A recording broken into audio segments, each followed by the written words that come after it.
Everybody know who I want next. I want Terrence Crawford next. You're going to make that happen? Huh? You're going to make that happen? Oh, definitely. That's the fight that I want. That's the fight everybody else want. Like I said, I'm going to get these straps that I'm going to go over there and take his shit too. All right. Errol, congratulations. Terrific fight this evening. Thank you, man. Down. Strap season. I know what time it is, baby.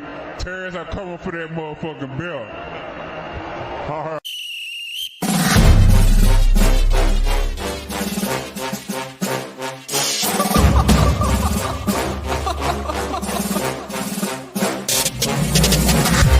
I'm not catching fades anymore. Gotta keep my hands clean when they come for the board. Keep it smooth like a dawn, making moves in the dark. Cause I learned how to swim in the pool full of sharks. Now they coaches, cause they can't read all his motions. How the kid never switched codes, but he code switch focus. Staring down your team with a frozen, ice cold look that could end the summer solstice. Cause I'm more like the top dog. Keep on running game and the gang will accost y'all. I be calling plays from a plane while I'm off court. But we ain't the same, you a lame, I'm a mob star. Actually, I'm a top dog on a stat sheet. Off court, but I call plays for the athletes. Laughing when the cop cars try to catch me. Cause I rolled off in a taxi. With my feet up, I'm relaxing. Singing Figaro with no accent. While I pull strings from the streets in. Do it all with a straight face, I'm the kingpin. Top dog, top flow, boss mode, I'm the kingpin. Showstopper, top dog, God vibe, I'm the kingpin. They know I'm a dog and a beast, man. Yeah, I keep the peace with a piece, man. I ain't got no time for a piece, man. Why would I respond to a pawn? I'm the... Hold up! If I let my dogs off the leash, they do my work to get out of Dodge by the evening. Honestly, think it's not the blood and the beef. If they don't leave anything behind at the evening. I can see you soft, ever thought about retreating. If you never have, then they'll give you a reason. Better watch your tone, lose your bass when you speaking. Underneath the mask is the wrath of a beast. When you learn how to smile in their face, then go cutthroat. Then they want to call you a con when the blood cold. I remember starving while y'all had a truckload. Now I'm with the mob with the call and the gusto. I'm a top dog on a stat sheet. Off court, but I call plays for the athletes. Laughing when the cop cars try to catch me. Cause I rolled off in a taxi. With my feet up, I'm relaxing. Singing Figaro with no accent. While I pull strings from the streets in. Do it all with a straight face, I'm the kingpin. Top dog, top flow, boss mode, I'm the kingpin. Showstopper, top dog, God vibe, I'm the kingpin.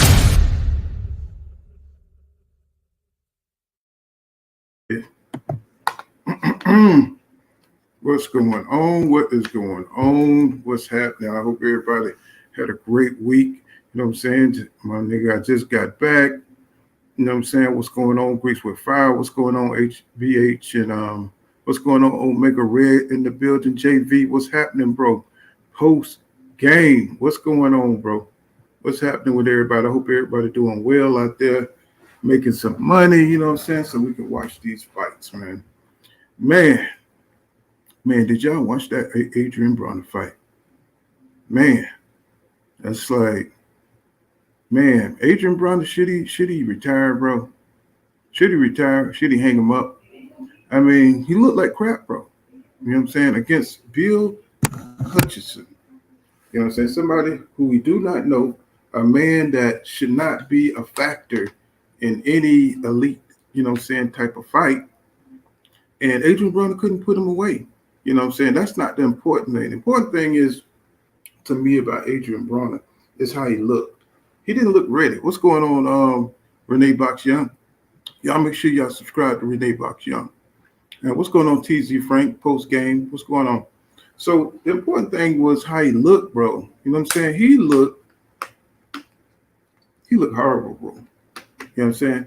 To the point where he got Regis Prograis trolling him, wishing that he come walk his way. You know what I'm saying? And Regis Prograis was really like on Twitter. You know what I'm saying? He was really on Twitter, really trying to get at Adrien Broner, you know what I'm saying, about accepting that fight. And I just thought, You know, he kept saying like, you know, oh, I thought Broner wanted the WBC. I got the WBC. You know what I'm saying? Come get it. Basically, he said he looked like crap. You know what I'm saying? And he knows Adrien Broner is not ready for prime time. You know what I'm saying? He need about damn maybe three more fights before he start talking about fighting on that level. And even then, I don't know if he'll be ready. You know what I'm saying? It's hard to tell with fights because it's all about the determination and the spirit, right?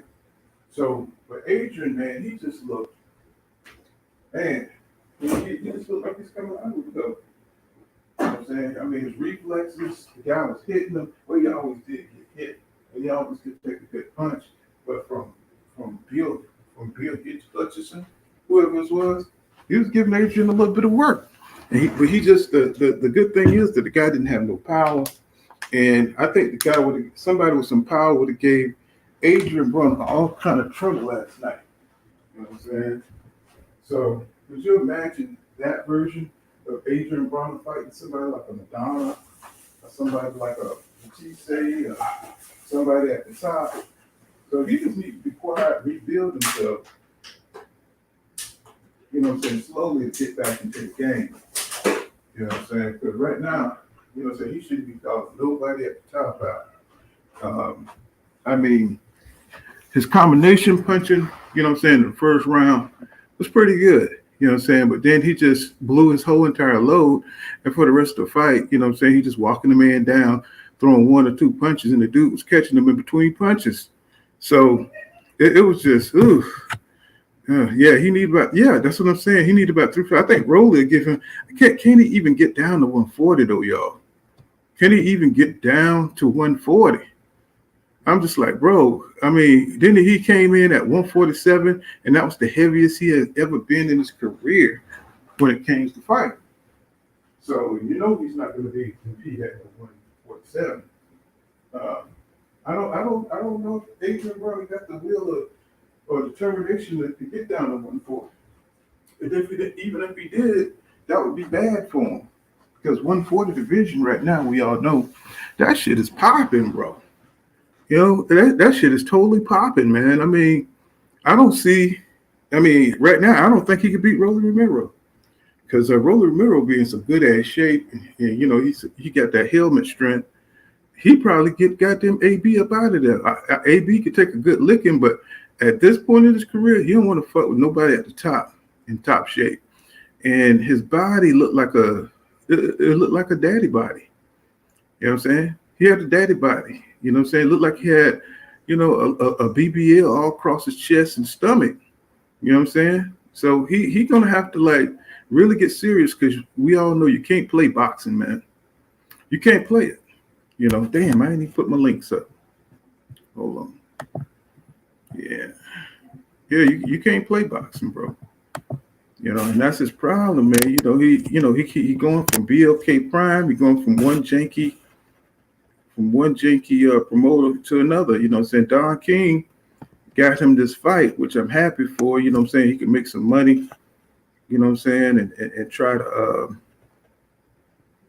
to get back into the game. But he just need to take his time, man. I know he's trying to, you know, get that money, but you know what I'm saying, you don't want to get hurt trying to fight the top contenders because they're not going to take it easy on you. Because Adrien Broner is a name. He's still a name. 4-division champion. You know what I'm saying? He still got a name. I don't want him to go out like Roy Jones Jr. That's kind of how that's what he reminded me of. He reminded me of Roy Jones Jr. like in the later half of his career. When he was out there trying to walk motherfuckers down, getting for Lumaloon, you know what I'm saying, by no names. Let's see. Let me see. Some more people have entered the room. What's going on, Eric R. in the building? What's going on? Let's see. Iron Fielder, how you doing? And salute to you, bro. Let me see. Charles Thomas, what's good, bro? Weedy Gonzalez, what's happening, bro? Brandon House in the building. Greeks with 5. He said, I just rewatched that Regis fight. Regis beat Taylor ass, and he ain't shit. And he's talking about he wants the winner of Crawfish Spence. He has 0 chance. He ain't shit. With Josh Taylor, it's all about motivation, what I'm saying, for him, what I'm saying. He's like one of those fighters that fight to the competition. And, what I'm saying, this is going to be a good fight tonight. What I'm saying, between him and Tio, what I'm saying. But Tio, he going to be fighting scared, man. That dude, he got a lot of mental problems. He got a lot of personal problems going on in his life. And that's not where you want to be when you're entering a fight with Josh Taylor. I call Josh Taylor the King of Scotland. You know what I'm saying? And I like how Josh Taylor trying to psych him out because he know Tio ain't all there. You know what I'm saying? I'm looking at Tio's father, and his father's crazy as hell, man. What is wrong? What is wrong with the Lopez, man, family? I mean, they just all crazy as hell, and you can see, some of his negative traits, is washed over to or transferred over to Tio. And he just seemed like he's delusional. Like, he's just trying to put up this good mask, this facade for everybody to believe that, he's really going to go in here 100%. But the way you can see that there's, sometimes the way the stuff he be saying, it's not connected to his brain. And he just don't seem like he's 100% there. And, for these fighters, so I know he's going through a divorce, and so that shit is, man, when you're going through that kind of shit, man, that really drains your spirit to train, your focus. It takes your focus off what you're doing, because somebody's trying to take all your money and shit, man, and and dragging you through the mud, and now he's got to deal with the King of Scotland. He's got to deal with Josh Taylor ass, what I'm saying. Let me see. Oh yeah, he says. Renee Bastille says the commentators were really exaggerating with AB, man. Well, this is first fight back, and what I'm saying, they're gonna make it. They're trying to build AB back up, what I'm saying, to be the star, the can man. And last night he looked like a can't man, didn't he? You know what I'm saying? But that's what it is. You haven't fought since 2021, bro. You know what I'm saying? You're gonna look like trash. You haven't been in the ring, and then all the circus shit with BLK Prime. And BLK Prime just seemed like a roach nest promotional company. It's just there in the way to fuck up stuff, fights. You know what I'm saying, for everybody. Just trying to get into it, trying to backdoor getting fighters, you know what I'm saying? And it's just that whole company is just a mess, man. It's like,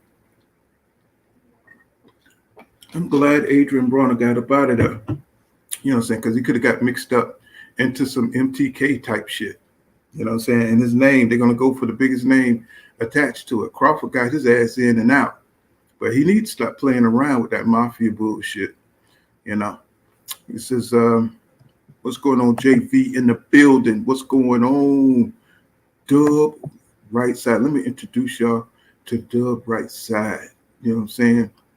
What's going on? Respectfully, my brother. What's going on? Can you hear me? Can you hear me right side? Right side. Dub right side. So let me go on down. Weedy said, I think he says, yes, sir. Had to get back. Yeah, I got the weekend, so let's see. He says, I'm a contrarian. I'm leaning towards Tio. Okay, yeah, I'm supporting Tio, even though I don't like the nigga, but he's American, so you know what I'm saying. I stay true to the American shit, bro, because I'm not from Scotland. Even though I think Josh Taylor's gonna wash his ass, I'm rooting for Tio. You know what I'm saying? Just because he's an American, you know what I'm saying. I'm ex-military. You know what I'm saying, and you know what I'm saying.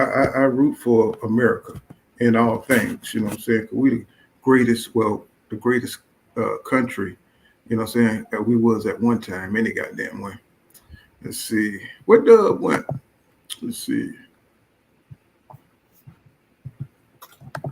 Where Dub went? Okay, so let me see. Let's get back to some of the comments, because I know once we get flowing. Let's see. There go Dub. Let's see. Renee says, yeah, T.O. beat Loma made Tio delusional and amplified his ego. What's going on, Master Khalid in the building? What's going on, X-Man? He says Tio hype job. He's exposed by Cambosos and Martin. He says Taylor's going to give him a thrashing. Yeah, I think that's the general consensus of everybody. Because Tio, man, did y'all look at the weigh-in? The weigh-in, this is like Josh Taylor just had him shook, bro. I mean, looked like he didn't know. I know they be weakened and things, you know what I'm saying, because they need to replenish the nutrients and stuff. But the way Tio was just standing there like he was like, you know what I'm saying, like he was just, you know, a statue or something. And Josh Taylor was trying to get in his head. But what do you guys think? Y'all think Tio shook, man? Y'all think he's mentally ready for this fight tonight? Nope. Dub, you there? Dub, you might be on mute. What's going on, Renee Box Young in the building? What's going on, Paul? How you doing, man? Oh, pretty good, man. It's like, I don't know. I get a weird feeling about this fight. It don't feel like it's as electrifying as it should be, because this is a great matchup. Yeah. But I just feel like Tio is just not mentally there, bro. I mean, what do you think, Renee? Yo, real quick, can y'all hear me? Yeah. Yeah, for the first time. I think Go ahead, Renee. Go ahead, Renee. Shout out to you, Paul. Shout out to my brother Renee as well, man. Go ahead, Renee. My apologies. I just had to make sure y'all can hear me. You sound perfect. Yeah. Salute panel once again, man. Paul, it's an honor to be here, man. Love your channel, bro. So the thing about it, man, I mean, this is the thing about it. Like, you know, we can't take away as you know, Tio's skill set, you know what I'm saying? There's always a possibility, you know what I'm saying? I mean, we got to respect what Tio has done in the lead up to, you know, his first loss. I mean, you know, what he did, and a lot of people focus on Loma, what he did against Loma, but way before that, you know what I'm saying? I mean, that hunger, that passion, he still got the skill set. He still got the athleticism. Maybe he's not, you know, elite caliber, you know, when it comes to his skill set, but you know, the athleticism can give Taylor problems. And he knows, man, this is the thing about it, man. Taylor, even as delusional as Tio is, you know, the ego, his dad, blah, blah, blah. He knows that this is kind of do or die, man. Because the thing about it, man, watch this real quick, man, real quick. This caught my attention. I was going to push a video on this the other day, or yesterday or something. But he, you know, amongst all these interviews, man, he's doing all these gazillion interviews out there. And one of those, he's talking about retiring, man. I mean, he mentioned it. And because he says that he wants to focus more on promotion, you know, he has a takeover promotion or something like that. So he wants to focus more, and he's talking about it a lot now. He's talking about like he wants to help the youth, and he wants to help, you know, sign new fighters and blah, blah, blah. And in the context of that interview, he talked about maybe retiring soon. So if he loses, why I'm saying this is because if he loses, man, I wouldn't doubt he contemplates it even more. You know what I'm saying? So he knows this is do or die, man. He knows especially Taylor, you already know it, man. And again, I got to say this real quick. I don't want to take too long, but, you know, Taylor, we all focus on the Catterall fight, but man, a lot of people don't understand Taylor, man. This guy, he's a threat. He's a threat at 140. And this is the thing about it, man. We got to remember this. When he got freaking undisputed, he admitted it. He said, I got complacent, you know what I'm saying? And we can read that complacency a mile away. When he got complacent, he started gaining weight and, you know, that undisputed status. Then he went and fought Catterall, looked bad. But we got to understand, man, that Josh Taylor, that old Josh Taylor, I think is back, man. He looks back. So both of these guys, I think, man, I think it is going to be more electrifying than what we expect. Mm-hmm. What's up, Kareem? Doug, what you think about it, man? I think that's an interesting perspective. I agree with a lot of what Renee says. The thing is this. I look at, and I think I was on my brother ETB show a few minutes ago, and I was breaking this same fight down. I think there are two components. I think there's the mental component, and then there's the in-the-ring component. Do they kind of merge with each other? Absolutely. Absolutely. The thing is this. I want to speak on the mental component first, then I'll speak inside the ring. When the way Tio is moving right now, the way he's speaking on his life situations, as far as his old lady goes, his family situation, I just got to remember that the man is 25 years old, right? At 25, we made so many, especially when it comes to life, we made so many, what I would say, ridiculous decisions at that young of an age. You know what I mean? And I feel like at this current moment in time, Tio is kind of in that, in the reaping the benefits of some of those early life choices that he's made. The thing is this: you got to overcome that, right? Regardless of everybody going to go through things, it's about how you overcome it. When it comes to what happens inside the ring, I think that people aren't giving Tio. I think Josh Taylor wins the fight, but I think it's a much closer fight than a lot of people do. I think this is somewhere between a 60-40, 65-35 fight for Josh Taylor. But what the reason is, a lot of that goes into the mental of Teofimo Lopez. If you listen to Josh Taylor, he speaks on, and a lot of people don't speak on this. Look, or the life Josh Taylor lives outside of boxing at times. Talk to some of the UK individuals; they'll tell you Josh Taylor is not the excuse me. He ain't the perfect he ain't the perfect fighter outside of the sport. You know what I'm saying? He has his affiliations and things that things he likes to indulge in outside of boxing. He has those things as well. So, and if you listen to what he said, he was talking about the Josh Taylor himself speaking on the Catterall fight, how he wasn't taking it that serious. He was having those extracurricular activities, but he says he is more focused now. So he won't put on a shit performance. When it comes to inside the ring, I think that a lot of the things Josh Taylor does is tailor-made for Teofimo. If you look when Teofimo, the way he struggled against Sandor Martin, why did he struggle? Because Sandor Martin is a counterpuncher.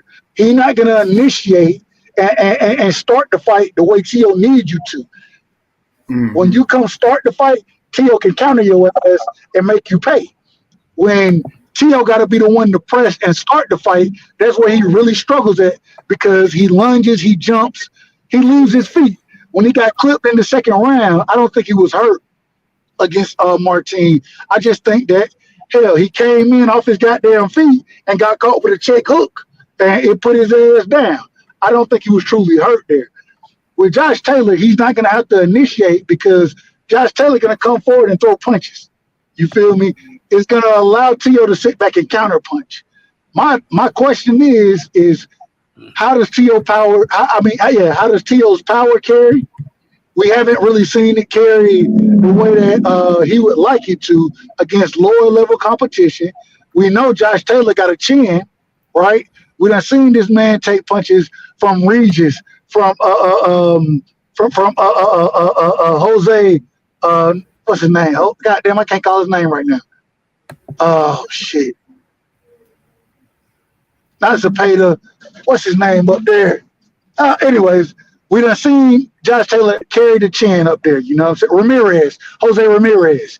We done seen him get hit up in the 40-pound division, and I don't think that Teo carrying the power of either one of those fighters. So it's going to be interesting. But I do think that the way Josh Taylor fights falls into Teo's hands. So I think Teo has a good chance in this fight. But what it's really going to come down to is because there are going to be times in this fight that he's going to need corner instruction, and he's going to have to go out and implement the instruction that he's given, right? The problem with that is we saw in the last fight, his father, even now I can shit on Teo Sr. all day, but I gotta say, in the last fight against Sandor Martin, he was actually given decent instruction. The problem was Teo wasn't listening and going in and applying those instructions. And so in this fight, I think it comes down to the adjustments that are made. If Teo can listen to his corner and make those adjustments, if his father ain't on the yak, and if his father give those good instructions, and but overall, I think it's an uphill battle for Tio. And when you come in, shout out to the philosopher, the great philosopher Teofimo Lopez Jr. Aim for death, aim for death, because that's where life starts. Shout out to the great philosopher, because it's over my head. I don't understand it, but it got to mean something. It got to mean something. And so shout out to the great philosopher, but I hope that he can use and bring some of those philosophies into the ring, because I think this is going to be a hell of a fight. And he got his hands full. Tio got his hands full. And if he's not able to utilize that counter-punching ability and hurt Josh Taylor, I think he's going to get beat up in this fight if he can't hurt him. And I got to see him hurt him. And I hope he can, because I'm critical of Tio, but I'm a fan of Tio as well. Yeah. I'm a fan. I like Tio. And so I like the boxer Tio, all the bullshit, the talking and all that shit. I ain't a fan of that guy. But the fighter himself, I'm a fan of.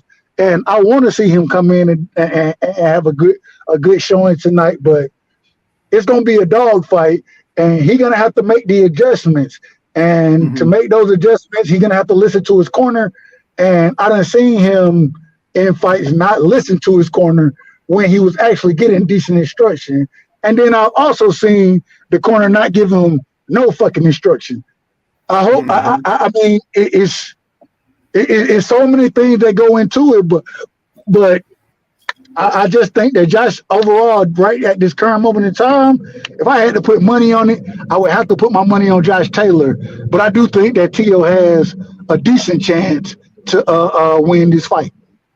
So you don't think his mental? I mean, you saw the weigh-in, and you saw the the promotions. You know what I'm saying, the face-offs on Top Rank. Little show. You know what I'm saying, where they're talking back and forth. You don't have any questions about Tio's mental ability right now? He don't seem like a shaky thing. I have tons of questions. My thing is in his last fight, he had those same questions. In the fight before that, he had the same questions. He's had questions mentally and personally as far as what he's dealing with in life. He's had those questions for a while. And so I feel like after a while, when you've been in a certain space in life, then you figure out how to overcome it. And I feel like he should be there. I don't know. I'm not around him every day, so I can't say. But I feel like he should be there. One thing I will say, though, a bit, and I say this respectfully, I say this very respectfully, a bitch will make you goddamn pull your hair out. You know what I'm saying? I've been there. I done been there and been through it. I know how it is. A bitch will make you pull your hair out. She'll make you go against damn near everything you believe in. And I feel like at this current, but I feel like at this current moment in time, he should be able to, and especially with him having his father in his corner. One thing I always say, men, when you have a man in your corner, and you're able to talk to a man talking to a man always helps a man, if that makes sense. And I feel like him having his father there, it should be able to help him. I could be wrong because of how Tito Sr. is, but overall, man. Get that damn Hennessy and shit. Yeah. I told if he ain't on that drink, bro, he might be good. He might be good. But even and this was the most interesting thing. Josh Taylor weighed in at 139.6 or some shit. And Tio weighed in at 140 on the dot with the meat sheet. You know what I'm saying? They brought the meat sheet out for him. I don't like that. I'm not a fan. He had to get naked, didn't he? Didn't he have to take the That's the meat sheet. That's the meat sheet right there. When you got to take your drawers off, they bring the extra cover out there for your ass. He made the weight, and he made it right on the dot. I'm all right, cool, but I ain't a fan of it. I'm not a fan of stuff like that. And I just hope that the extracurriculars don't don't affect them in this fight. But even if they don't affect them, shit, it's still a tough ass fight. You know what I'm saying? It's a tough fight regardless. So, man, it's so many things that go into it. I gotta pick Josh Catterall. I gotta pick Josh Taylor to win the fight. But go back and watch. You got Jack Catterall on the mind.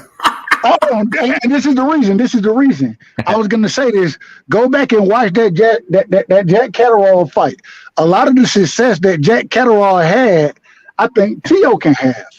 You know what I'm saying? And fighting off the back foot, being the counterpuncher, not necessarily allowing Josh Taylor to get comfortable trading like he likes to do. I think a lot of those things that Jack Catterall did, Tio can do.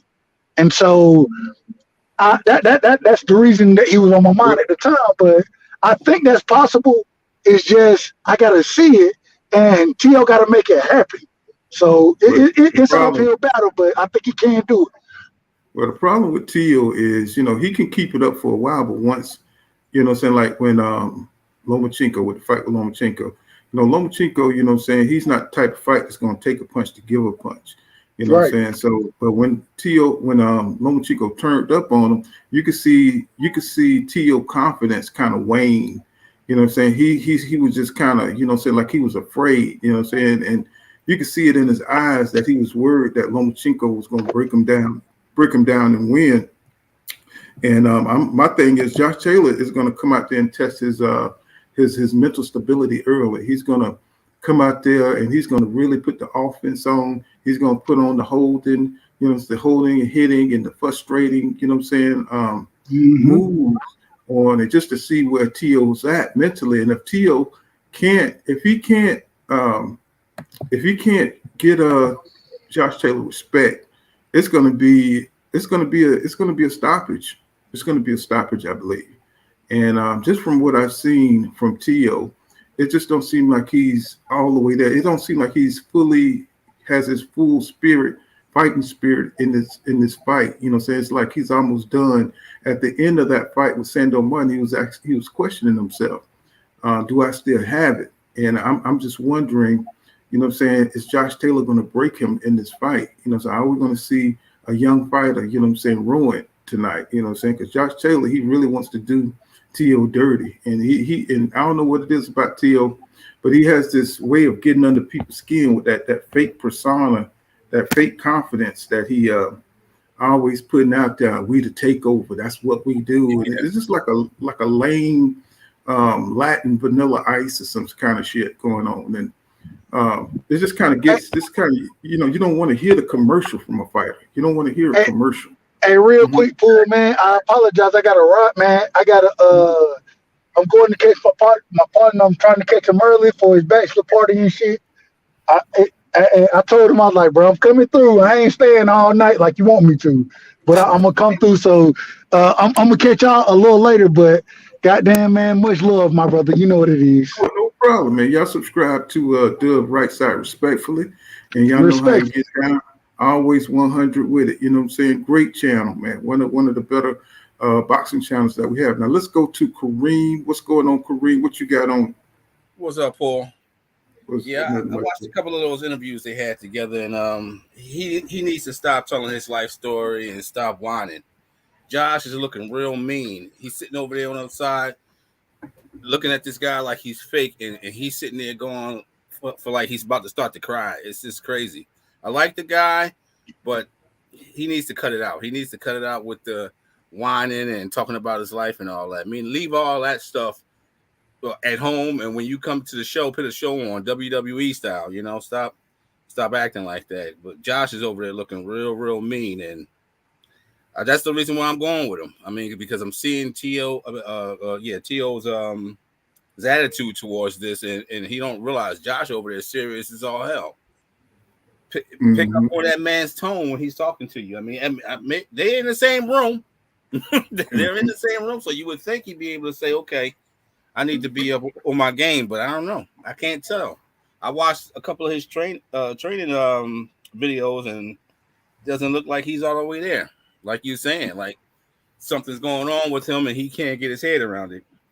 And one thing that he keep coming. I did the promotional training. He always tell, and he just like he wants some kind of credit for how intelligent he is. I do think he's a smart guy, but I just think the way he goes about it shows a lot of insecurity. You can see the insecurity in him because things that you're not supposed to say, he say out loud. You know what I'm saying?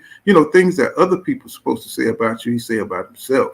And I know he's only 25, and you know what I'm saying, I remember when I was 25, I wasn't that ridiculous with it, but he just kind of comes across as lame, you know what I'm saying, when he says things like that. And you're talking to a mature, older fighter like Josh Taylor, he's looking at this kid like, man, you don't have the foundation, bro, the mental foundation to be in the ring with me, bro, because you easily, like like somebody who like try to bully you and brag, and you just know that's a sign of weakness. And I think Josh smelled blood every time he hears T.O. talk about these things, because he knows that he has no kind of direction, he has no kind of principles, you know what I'm saying, as far as what he's talking about, the takeover. And I've done the promotional training, and a lot of these fighters are jealous of me because I got promotions. Bro, that ain't got nothing to do with fighting, you know what I'm saying? And I think a lot of people get tired of hearing, the BS. They want to hear about, I've been training hard, I'm going to go in here and give it my all, Josh Taylor's a great fighter, but I'm just going to break him and say something real instead of all this, like he's some kind of brand. And I think that's a problem with a lot of the fighters. They thinking too much about the brand instead of thinking about bettering themselves in the ring, you know what I'm saying? And they want the money, they want the big mega money, and that's what they focus on, when they should be focusing on the skills and getting better and how they can beat this guy and stop worrying about promotion. You know what I'm saying? And, the attitude his father's been showing lately is this attitude that he should have. Mm-hmm. It seemed like his father's on the right page, and Josh Taylor's on the right page. They should go fight, but T.O. don't seem like he has an attitude towards like this is a part of the business, and he could just lay back and take it easy. But now you're looking soft when you're out there, and you got a guy looking at you like fool. I mean, he was actually over there licking his lips. I was like listening to him. I was listening to him like, damn. I mean, this is gonna be interesting. All right, let's get King Judah in the building, my brother. What's going on, King Judah? King. All right, let's go to Junior Duran. What's going on, Junior? What's going on, man? How y'all doing? Oh, pretty good. Trying to break down this fight.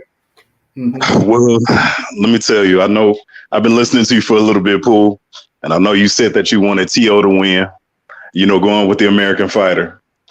In this case, man, our T.O. gets the brakes beat off of him, the rotors, the screws, everything, man.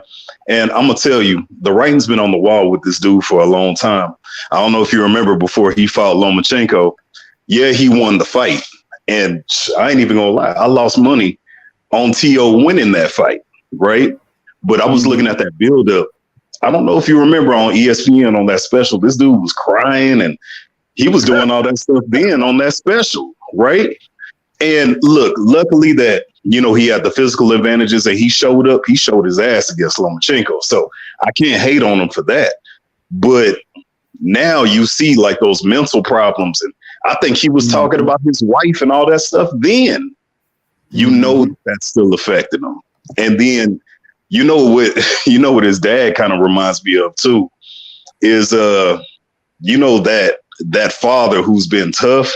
Yeah, he's probably had his problems over the years, right? But he seems like that father who's tough and wants to instill that toughness in his kid. His kid's not responding in the way that he wants him to. Kind of like, you remember how LeVar Ball came out and he was talking all that mess, talking about Lonzo could beat Steph Curry and do all this, right? Now, he really believed that, though, right? He believed in his son. But the crazy thing is that when his son went up against Patrick Beverly, when he was playing for the Lakers and Patrick Beverly was playing for the Rockets, Patrick Beverly pushed the stuff in, dog, because of that heart, that grit. He don't have that thing in him, that heart beating in his chest that his dad has.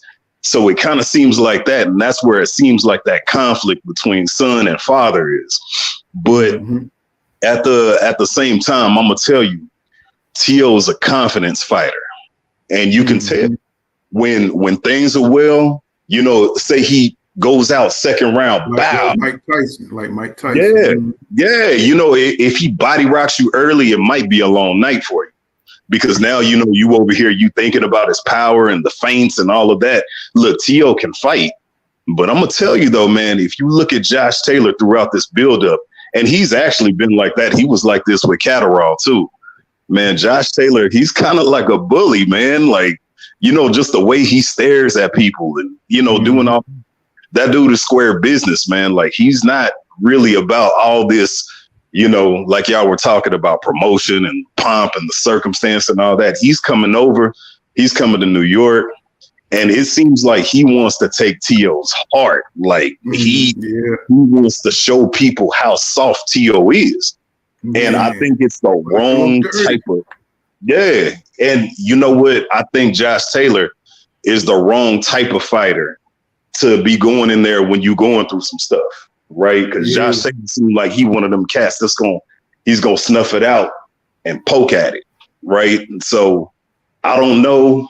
I don't like T.O.'s chances. He has the talent, but I don't know if he has the will. And to be honest with you, if that fight gets muggy, like if it gets up in close quarters on the inside where Josh Taylor really likes to be, where he can impose his size, his will, his strength, I could see T.O. quitting, man. I can see him taking a knee, like Hellbrook did versus Errol, and just quitting.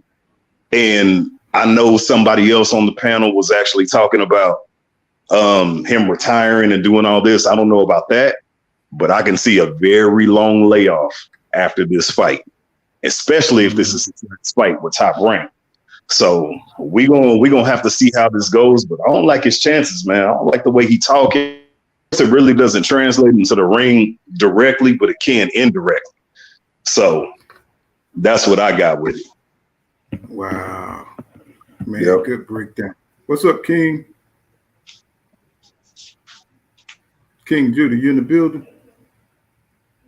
Let me see. Thank you for that super chat, Ricky D. Thank you, Sports Channel. We said, what's up, Pool? What's that? You hear King Judah? Let me see. So we got Don Jenkins, the Gotcha Gamer. What's going on? I want to shout out to Robert and Emily Jones and Ringo, Calvin Ringo. You know what I'm saying? Superboy Prime, what's happening? Cop Killer says, he says, T.O. coming out like he did last night. He said he's going to get his ass whooped, but but if he come out and sticks to the game plan his pops got, which is to outbox Josh Taylor, he can pull the upset. I don't know. I mean, I don't know if he got more skills than Josh Taylor when it comes to boxing. You know, Josh Taylor been in there with Jose Ramirez. He's been in there with some of the best. You know what I'm saying? And it's like, I don't know if T.O. got enough skill to just get in there and outbox him. See, that's why I wanted him. That's why I worry about his mental, because I think T.O. has to be at his best to be the Josh Taylor. Plus, he's stepping up to another weight class. He's fighting one of the best guys at that weight class. Is he even acclimated? Because you can't really. I don't think Peter Camper, whatever his name is, and Sando Martin is a good fight. You know what I'm saying, to get you ready for Josh Taylor. Josh Taylor has fought Regis Prograde too, and so we know he's a dog. Is what I'm getting at. And T.O., you know what I'm saying, he can get down, but he has to be at his best to be able to withstand. You know what I'm saying, the counter punches and the onslaught, you know what I'm saying, of an aggressive opponent like Josh Taylor. So I see his chances is he's going to have to knock out Josh Taylor. I don't think if the fight lasts, I think Josh Taylor going to put a beating on him, because I don't like my man said, he's a confidence fighter. And I don't think he's going to be able to keep up the confidence, because Josh Taylor just keep coming. You know what I'm saying? He's a pure dog. He's one of them sheep dogs over there that be watching them sheep over there in Scotland, and he's gonna like really try to do T.O. dirty. And I think everybody's gonna tune in to see how T.O. holds up, if he can last, or is he gonna get stopped? And you know what I'm saying, hopefully, you know what I'm saying, T.O., you know what I'm saying, he can pull something out to convince people that he's not all this you know what I'm saying, this fake dude that just talking all this shit, and he get in there and fight his ass off. He find that fighter spirit, you know what I'm saying, and give us a good show. But as it stands right now, I think Josh Taylor is going to do his thing. He's always, you know what I'm saying, even when he's losing, even when he's looking bad, he's in there throwing them hands. That's what I love about Josh Taylor. You know what I'm saying? He's a real fighter, win or lose, He's going out there to give you what he got that night. And that's what's great about Josh Taylor. T.O., he just be looking worried, man. When things are not going his way, he just look like he's in trouble. You know what I'm saying? It's like, damn, you know what I'm saying, T.O., but hopefully, you know what I'm saying, we'll get a good fight tonight.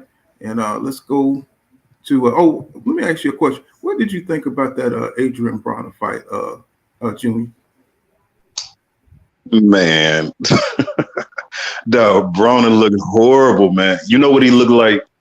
When your when your uncle come out there and try and start shooting the hoops with you. Mr. I still got it. You know what I'm saying? He about, 240s deep, and he want to come out there and shoot with you and all your little cousins and stuff. And he looking real horrible, real uncoordinated, man. Like if you look at that dude Hutchison, right?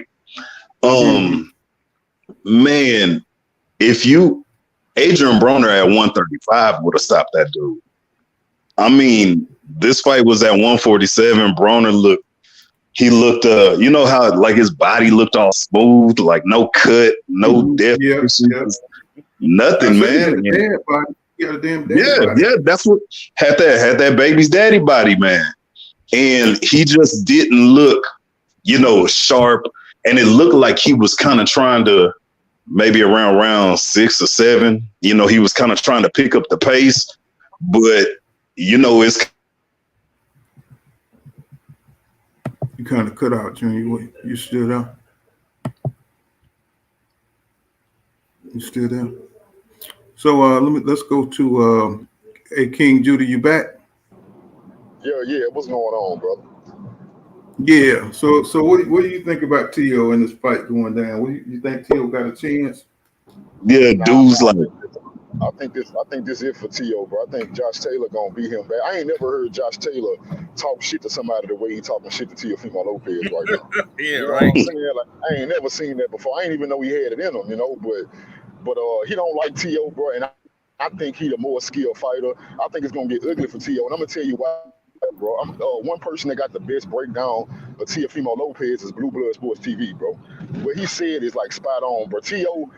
is good in a lot of things, bro. I done seen T.O. fight off the back foot before. He can do that in spurts. He can come forward in spurts. We know he got power. He don't have the highest IQ, but he also don't have the lowest IQ. The problem with T.O. is, bro, he never stick to a game plan. Like T.O. will come into a fight, have a good game plan. It'll be working, and he will willingly stop using his own game plan. You don't even have to force him away from his game plan. He'll just stop doing what works. You see what I'm saying? Like, if he's fighting off the back foot and that's working, he'll come out in the second half of the fight and start fighting off the front foot and start getting his ass toe up. Like, he do shit like that. And that's why I just don't see him beating Josh Taylor, bro, because I think Josh Taylor type of fighter, once he gets you where he wants you, he's not about to make that mistake. You see what I'm saying? He's not going to give you a chance by making a mistake. And I just don't see Teofimo winning, bro. Like, I don't. That's that experience. That's called experience. You know what I'm saying? It's like, he don't have the experience to stick with what worked, or he don't have the ring intelligence, you know what I'm saying, to stick with what worked. You saw in the Sandor Martin case, you know what I'm saying, he was just making all kind of rookie mistakes, you know what I'm saying? And, like even when he got knocked down, it was embarrassing, bro. That just come from a lack of discipline, you know what I'm saying, a lack of experience, you know what I'm saying? He's still young, and, you know what I'm saying, he still got that nervous energy when it comes to these fights. And I think the moment is going to catch up with T.O. because he haven't been in these kind of fights in a while. So, Sandor Martin does not equate to Josh Taylor. You know what I'm saying? Right. Get yourself ready mentally. I want to ask you a question, though, Pool. It's crazy, bro. Now, y'all know I'm a Devin Haney fan, so I got to bring it up on Pool Counterboxing. Bro, I don't want to speak too soon, but the last time I checked, Devin said he wanted Regis. From what I heard, Suleiman, I want to say it's Suleiman, one of those presidents, saying that they want to make a Broner and Regis fight, right? Now, mind you, mind you, Bill Haney just talked to Teofimo Lopez Sr. Face to face, and he priced himself out. He said, "Man, what's up with Devin and Tio?" He said, "Yeah, we need $20 million to fight Devin." You know damn well you pricing yourself out to fight Devin Haney. So it seems to me, because I mean, Josh Taylor didn't say he want Devin if he should win. Devin them banking on maybe Tio can win, and now you got Regis might be forced to fight Adrien Broner, but it look like they trying to stall Devin out at 140 the same way they did at 135. I mean, tell me if I'm tripping, but it looked like he about to get starved out at 142. Well, I mean, think about it. Tio, you know what I'm saying, he really, I think he's jealous of Haney. You know what I'm saying? He, you know what I'm saying, when you see the new star coming to the division and, you know what I'm saying, he lost to Kambosos, and Devin Haney comes along, you know what I'm saying, and he's winning and doing his thing, and he's always avoided Devin Haney because he's got that style that give him trouble. You know what I'm saying? He's a counter puncher. Tio's a natural counter puncher. He don't like coming forward, and he sees how he did Kambosos, so he know he'll lose to Devin Haney, in my opinion. But you know what I'm saying? So he got this ego thing because they're both around about the same age, and he figures that Haney is better than him. So he wants to put him down, but he don't want to get in the ring with Devin Haney. He just kind of want to get some status so he can avoid Devin Haney. I think the Haneys understand that Devin is a better boxer than Tio. I think Tio could knock him out if he caught him, but as you can see, you know what I'm saying, Tio is not that good against movers, and Devin Haney is definitely a mover unless he make a terrible mistake overreaching and Tio, you know, catch him. You know what I'm saying? That's the only way he has a punch of chance against Devin.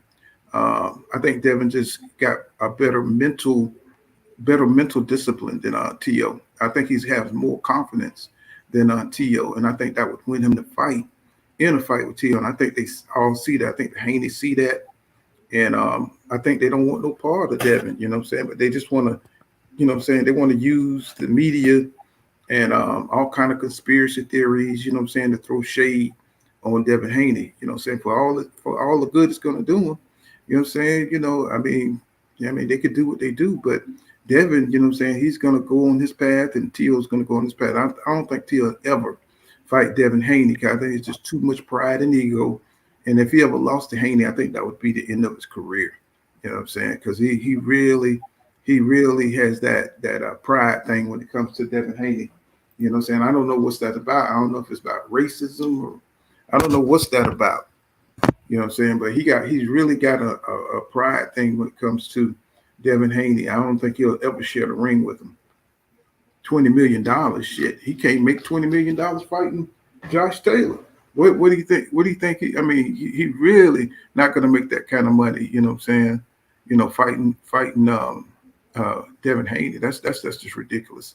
You know, I think they just be talking shit, and I think they realize they're never going to fight Devin Haney. You know what I'm saying? I just think that would break him mentally, because he wants to be better than Devin, but he wants the perception that he's better than Devin. But I think deep down inside, he understands that that's a bad fight for him. You know what I'm saying? So, you know, that's what I think about that.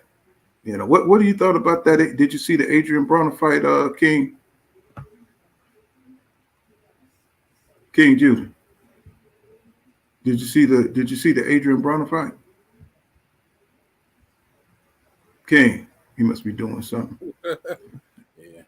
Yeah. So let's see.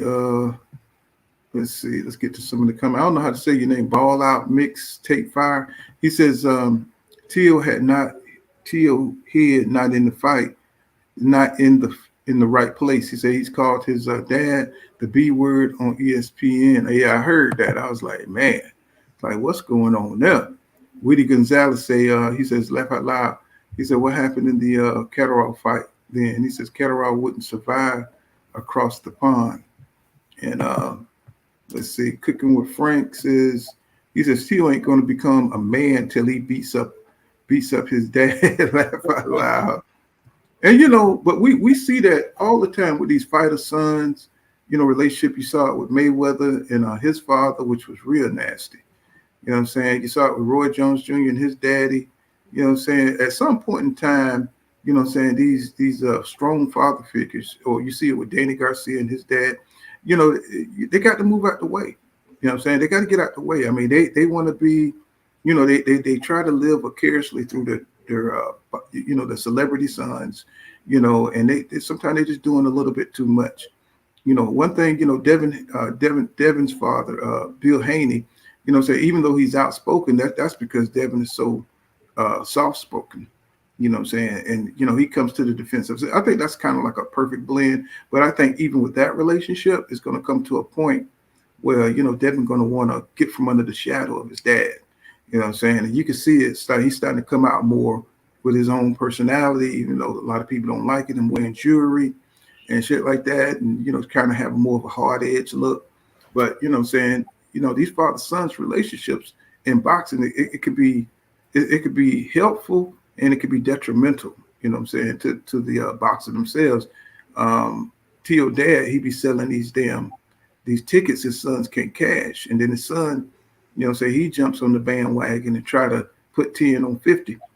And it just makes it bad for him when you're going through things in your personal life and you have to go out there and you have to perform. So I just wish his dad take a step back and just support his son. Let his son have the spotlight, you know what I'm saying, for a moment, and let him build some confidence up instead of taking over. You know what I'm saying? JV says Haney can go to the WBO route and demand a championship fight with the WBO champion at 140. You know what I'm saying? Yeah, he can. You know, we're gonna see what Haney gonna do. He got a lot of options right now. You know what I'm saying? So this, you know, hopefully he'll get that Tank. Hopefully he'll go fight Tank, win or lose or draw. You know what I'm saying? They still young enough to do it again. That's the cool thing about the Devin Haney's and the Stevensons. They got room to lose and they got room to come back and win. You know what I'm saying? You know, we got to get out of this mindset that if you lose one time, that's it for your career. That's bullshit. That's that Mayweather, you know, thing that, you know, he brought to the sport. But that's not true. You know what I'm saying? These guys are young enough to fight and come back and, you know, work on their shit, work on their shit and come back and fight again. So that's how I see it. You know, they got room for all that. Let's see. Yo, Paul. Mm-hmm. What's your thoughts on the Adrien Broner fight?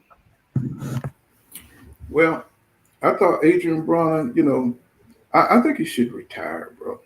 You know what I'm saying? I mean, I know right now he's fighting for money. I don't know what his financial situation is. And, you know, but if he do fight, I wish he just fight the Bill Hutchinsons of the world, stay away from the Regis Prograis, because I hate to see a name like Adrien Broner, who brought so much excitement to the sport, who fought the best, you know, because if you remember, Adrien Broner don't give a damn about who he fight. He don't care if it's King Kong, Godzilla. He'll go out there, win or lose. You know what I'm saying? He fought Sean Porter, for God's sake. That's not true no more, though. You know, after he said, you know, he got away from PBC because they wanted him to fight Godzilla. So, you know, I don't think. Well, think about it. But I do like what I saw last night with that type of competition. I would like to see him around more if he's going to stick around Don King. But that type of competition is where I think he should get at least maybe 5, because he's a part of boxing, to be honest. You know, and it's entertaining to see more people, you know, still coming around. I don't want him to retire. I would like to see him fight for a competition like that. Don't step it up. Fight more until you get your confidence back. You know, he's an older guy now, so maybe that's the reason why he's not doing what he used to be able to do. So I think all that stuff is playing his age and drinking and all that stuff is playing into him not being the same way he was when he fought what was that one kid he fought at the lower division that he whipped his ass? Remember that one kid? He had the black trunks on. I think he was either Spanish or Mexican. Tall. You talking about Jovine, Santiago? Yeah, maybe it was Santiago. He beat that kid's ass before he came up into the 147, and everybody was expecting that out of him. But you know, no, you're talking about way back. Okay. Yeah, he was in 140 when his last fight in 140. Whoever that kid was, he was supposed to be the new guy, you know, undefeated, and he warmed that kid up so bad. But then he came up and, you know, he looked at all right, but then he stopped throwing punches. I think at that point in time before the Madonna fight, I was thinking that he should go back down because he was struggling. Yeah. He struggled with Paulie Malignaggi, and, you know, Paulie, I mean, yeah, I can't say Paulie ain't shit. He know how to box. I almost said Paulie ain't shit, but he can fight. He knows the fundamentals. But him stepping up and fighting Madonna, he should have looked at. They should have did a little. Well, you never know. They may have thought Adrien was going to beat him. I think the problem is everybody was telling him he was going to be the next Floyd Mayweather, and it went to his head. And see, he didn't understand. He didn't study the situation well enough because he don't have the defense. You know what I'm saying? But if he would have worked, I don't understand why Jeff or the fathers, Mayweather Sr., wouldn't help him with his defense, bro. Because, you know, that's the only way you can move up like that unless you have incredible offense or you have incredible defense or you have a combination of both. And Adrien, you know what I'm saying? I thought about his relationship with them recently, you know, with this fight coming up, and the fact that he was crying out to Floyd to put on an expedition with him just so he can make some money.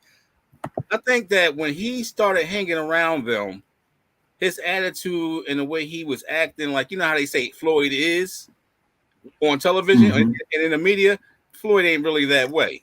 And Floyd put up interviews where he tell you he ain't really that way. That's just the show. I think Adrien Broner was that way, and he kind of turned those guys off because he had a lot of help. He had a whole lot of help that he could have got, but I think he had like a I don't care type of attitude. Last night when I seen him come into that ring, he didn't have. I was expecting that dude to be dancing, coming out, doing those stupid ass dances he used to do, brushing his hair and all that. I didn't get none of that. So I was like, okay. Well, Floyd Mayweather's like that big brother, you know what I'm saying, that ain't going to help you get the hoes, you know what I'm saying? It's like, you know, he's more concerned about him getting the woman than his little brother. He want to one up his little brother, so he'll help you a little bit, but he ain't going to help you too much. You know, he's too into himself. But not just Floyd, any of those guys at that gym, because he hung around at that gym, and, you know, those guys could have, you know, helped him out a little bit better, gave him some information, because that Marcus Madonna's fight, you have to know that guy cheated in the ring. Somebody should have sat down with Adrien and said something. Watch out! Look how Floyd do Tank. He's not there every day, giving him tips and really help training him. You know what I'm saying? He let Calvin do all that. You know what I'm saying? It's like he could be helping Tank more with his defense. It's just like Floyd got his own agenda. He's still working on, you know what I'm saying, his legacy after boxing. So he, you know, the only person I ever seen Floyd like really help out, and that was Devin Haney. No, I'm not talking about like Floyd. I'm not talking about generally Floyd, because, you know, he only goes so far. But that's why I'm saying like the attitude that Adrien Broner carried, his personality, maybe that rubbed off on Floyd the wrong way. I'm talking about like Jeff. I'm talking about like Roger still around. I'm talking about like Senior, all those other guys. I think they should have just gave him a little bit more information or some inside information, especially going up into that Marcus Madonna fight. Because up until that point, you know, a lot of people were saying that he didn't throw his hands a lot. You know, he fought that one guy, the one Puerto Rican guy, and it looked like he lost and shit. So like the one black kid that he beat, he looked like, you know, it didn't look good for him. It looked like he was slowing down and all that stuff. I think they should have set him down around about that time and told him, listen, this is what you need to do, and this is how you go about doing it. I don't think he got those conversations with them, and it was based on his lifestyle that he was living outside, because around that time he was going into court, drinking, and all the other weird shit that he was doing. And I thought that, see, that's one thing. That's one thing about Floyd. One thing about Floyd, you know what I'm saying, he is he's almost like a monk, like a grandmaster monk. If he sees something in you, you know what I'm saying, he's going to try to help you. But if he see where you're not dedicated and you cheat in the sport of boxing, it's like he would turn his back on you. Just like EJ. He found out EJ was drinking, he was done with EJ. You know what I'm saying? Once he see you partying and because, you know, Floyd one of them type of people, he would go to the bar, but he won't take one drink. You know what I'm saying? Exactly. He made and they said that they've seen Floyd come from nightclubs and jog all the way home. You know what I'm saying? He's a crazy dedicated fighter, you know what I'm saying? And he wants that from his standards are high if you're going to be associated with him. And you know what I'm saying? And if you see you're not disciplined, it's over for you, bro.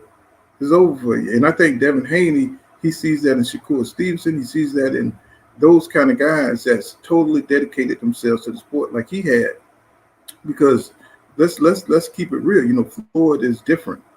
Saying saying coming from where he come from, you can see he just all he knows is boxing. Saying? So it's probably interesting to hang around Floyd because and people like Sugar Ray Leonard who dedicated themselves to the sport. Of course, Sugar Ray Leonard had his discipline issues, but it's interesting. They're kind of crazy. Boxing is everything to these guys. So other parts of their life, personalities is affected, is never developed because they're always working on their craft. Which would makes them, who they are.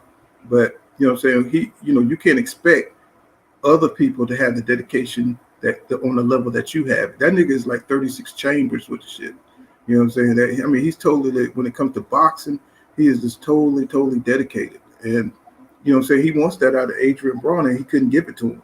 And Adrien Broner had to move on with the best and do the best he could. I think he could have been totally better, if he had the discipline. There's no telling where Adrien Broner. I think what's the little fat trainer name? Nate something. He said that Broner, man. Yeah, Nate Diaz says, man, he said Broner was so goddamn strong, bro.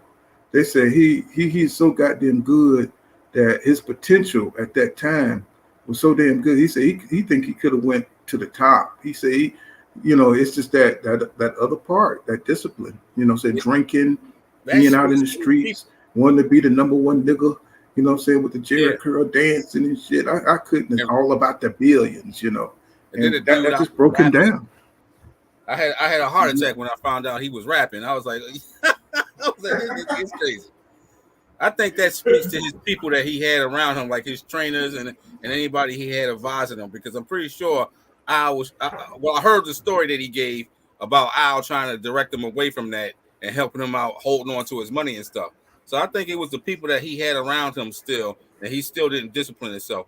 I like what I saw last night. If he stay at that level of competition for right now, but he's getting older also, and it's going to take time to make these fights. He shouldn't be pushing forward to these younger guys like Regis and all that shit. You don't need to be fighting that dude. You ain't gonna put out the output that he gonna pit. That guy got an output, and he's gonna put it on you and make you look bad.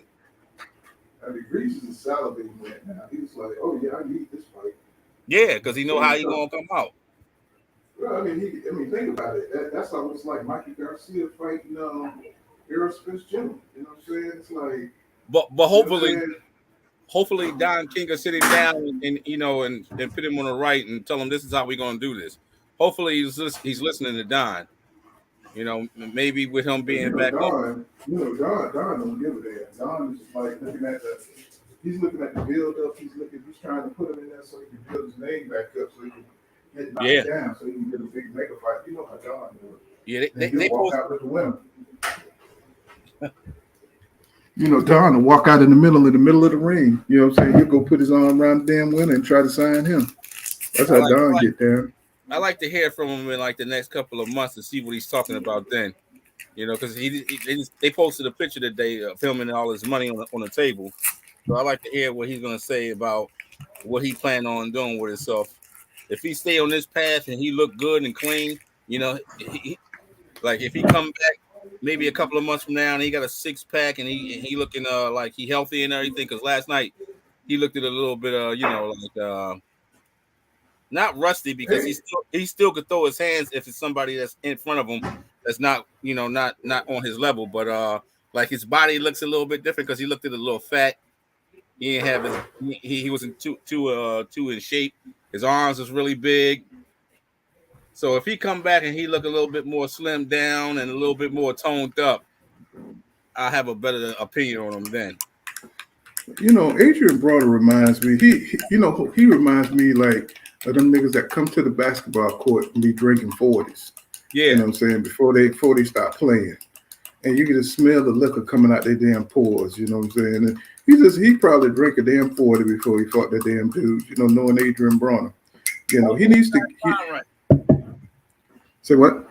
So hopefully he got his mind right now, Yeah, you know what I'm saying? He just need to, it's sad because it's not his boxing, it's his mindset. Yeah. You know, with T, it's not his boxing, it's his mindset. You know, you got to get everything to align to be your best, you know what I'm saying, fighting on a world-class level. And that's the thing, you know, in the past, you know, yeah, fighters had problems, but one thing, they were focused on the fighting. The fighting was everything for the fighters in the past. You know, they didn't have this, they didn't have that. They were going through divorces. The wife was cheating on them, but they'll go out there and take that aggression out in their craft. You know, these guys, you know what I'm saying, you know, they just fall apart, you know what I'm saying? They drinking and, you know what I'm saying, they undisciplined. And I'm not saying all fighters, but, you know, they're partying too much. They're doing too much stuff and it's affecting them. It's affecting their careers. They're allowing this stuff to affect their careers. And Adrien Broner is a prime poster child, you know what I'm saying, for staying disciplined, man, and working on your craft and staying focused. But I really wish that I hope he don't go out there and get a Regis pro grade. You know what I'm saying? I don't even think he's going to reach Regis, to tell you the truth, because it looked like his best years are behind him. I could be wrong. We'll see what he looked like in his next fight. You know what I'm saying? But I was reading an article where Gervonta Tank Davis, his mansion got broken into. Yeah, I seen that. Looked like they robbed Tank. Some dudes, you know what I'm saying? They haven't caught him or nothing like that, but they went in there and they stole some stuff out of Gervonta Tank Davis' house, man. They stole like some of his boxing regalia. They stole some of his cars, you know what I'm saying? A couple of his cars. And I just thought, man, I was like, God damn, man. You said, like, you can't. Somebody thought about that. Just think about that. Somebody knew he was going to jail. They knew where his place was. I think this was an inside job.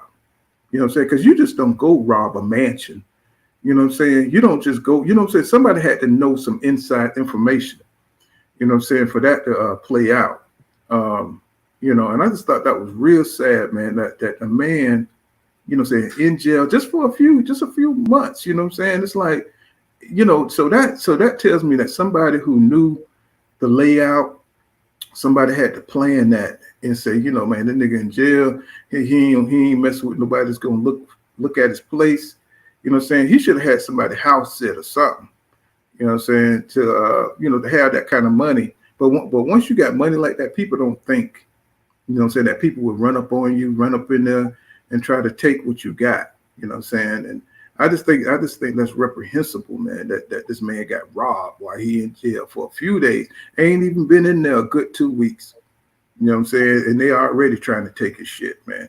Already done took his cars. It's like, man, that's just real intricate, don't you think?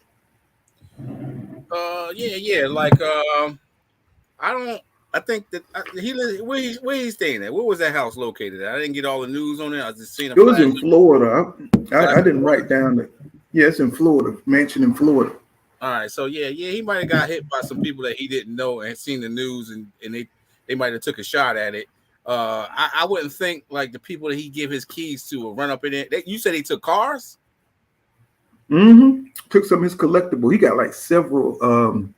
They didn't mention what kind, but I know he got a Lamborghini. I don't know if they got that one, but they said they took several of his collectible cars. I'm sure he got insurance, but now that's somebody who can move those cars. That's not somebody who's going to drive around on the street.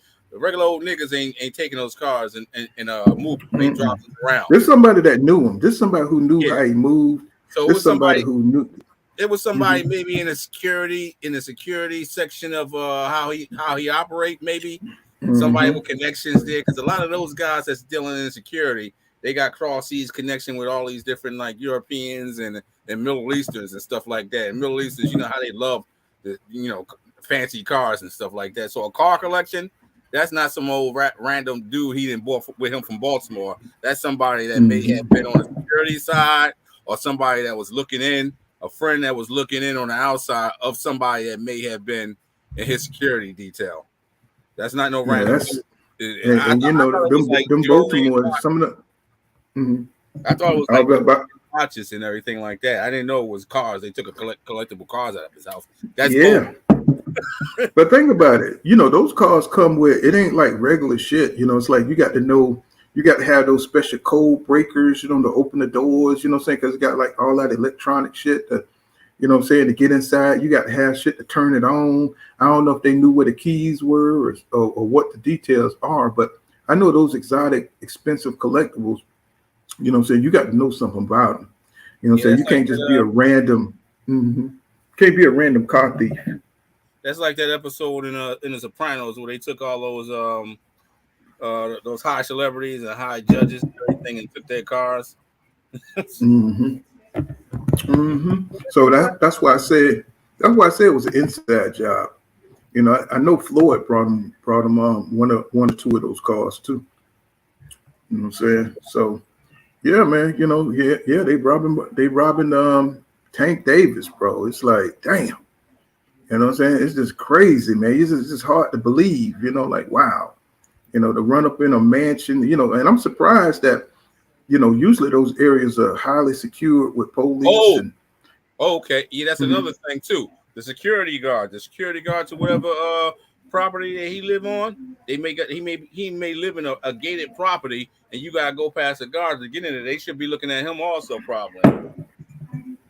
Like shit, nobody noticed three of his nice cars and shit headed out. Yeah, it's like, right. It's like, oh, them tank cars, you know. But let's get into, you know what I'm saying? What I want to get into is you know, everybody, you know, we've seen like for months and months, people were saying EJ looked fat. They were saying EJ, you know what I'm saying, he wasn't in shape. They were saying, you know what I'm saying, EJ's been out the ring, he's gonna be rusty. You know what I'm saying? And man, oh man, did you see the video that he dropped? You know what I'm saying? Where he's looking like a powerhouse, bro. He took off that shirt. He looked a little thicker, you know what I'm saying? But he is looking like a powerhouse, man. Let me see. Yeah. I see all that stuff. I've been watching everything from his camp and with him posting stuff. Yeah, I think he's serious, and I think for him I'm trying to get this damn video to work. Okay, go ahead. I think for him to have maintained that weight all this time, it speaks to how serious he is. Because this transformation ain't something that he just did in the last couple of weeks because of this fight being signed. This transformation is from before that last negotiation debacle. So he's been on a transformation with his a hell of a job. Yeah, he's been on a transformation with his lifestyle, his health, and all, and his boxing career with all that since before this the last Terrence Crawford negotiation. So I'm like, you know, saying for months and months we haven't heard nothing from EJ, and then all of a sudden, bam, you know what I'm saying? I think we saw him on his girlfriend or wife podcast, and he looked a little chunky, you know what I'm saying? Looked like he had a little stomach. Maybe it was the way he was sitting, and everybody was kind of concerned. It's like EJ, then he had his hair all wild like this here. But then he dropped these pics. It's the shirt. Look at these pics. Yeah. Like right here, like this man looks like, I mean, usually he's more wire, you know, like a more wiry type frame. But this here look like goddamn some Conan shit he got going on him. He looked real strong in that. Like if you go back a couple of months ago, maybe about 3 months ago, when they first started calling him fat, and they were saying all that weird shit. I don't know why they would say that, because at the same time he was posting videos of him hitting the heavy bag and looking slim and looking slender. So when they started, I mean, 3 months ago, I was like, okay, I don't know what you guys are saying, but okay, whatever. Like I mean, if you look at the pic here, man, look, I mean, he don't even look 147. He looked like he got down 160 or some shit, don't he? He looked like he may be at least 10 pounds off of the weigh-in weight, and that 10 pounds because they go through some weird shit out there with the heat. Like I said once before, I got a personal sauna, and he's talking about 120 and training and that type of stuff in that gym and moving around. I couldn't imagine it. I'll be out and pass the fuck out trying to do that down there. You gotta have your cardiovascular system, your heart gotta be in good shape for that. And if that's the case, then yeah, he's real serious. Well, one thing about it, Frank Martin says, you know what I'm saying, EJ endurance is stamina is on a whole nother level, man. He said shit. He said he goes in there and they train, and he said EJ work rate and output in that heat.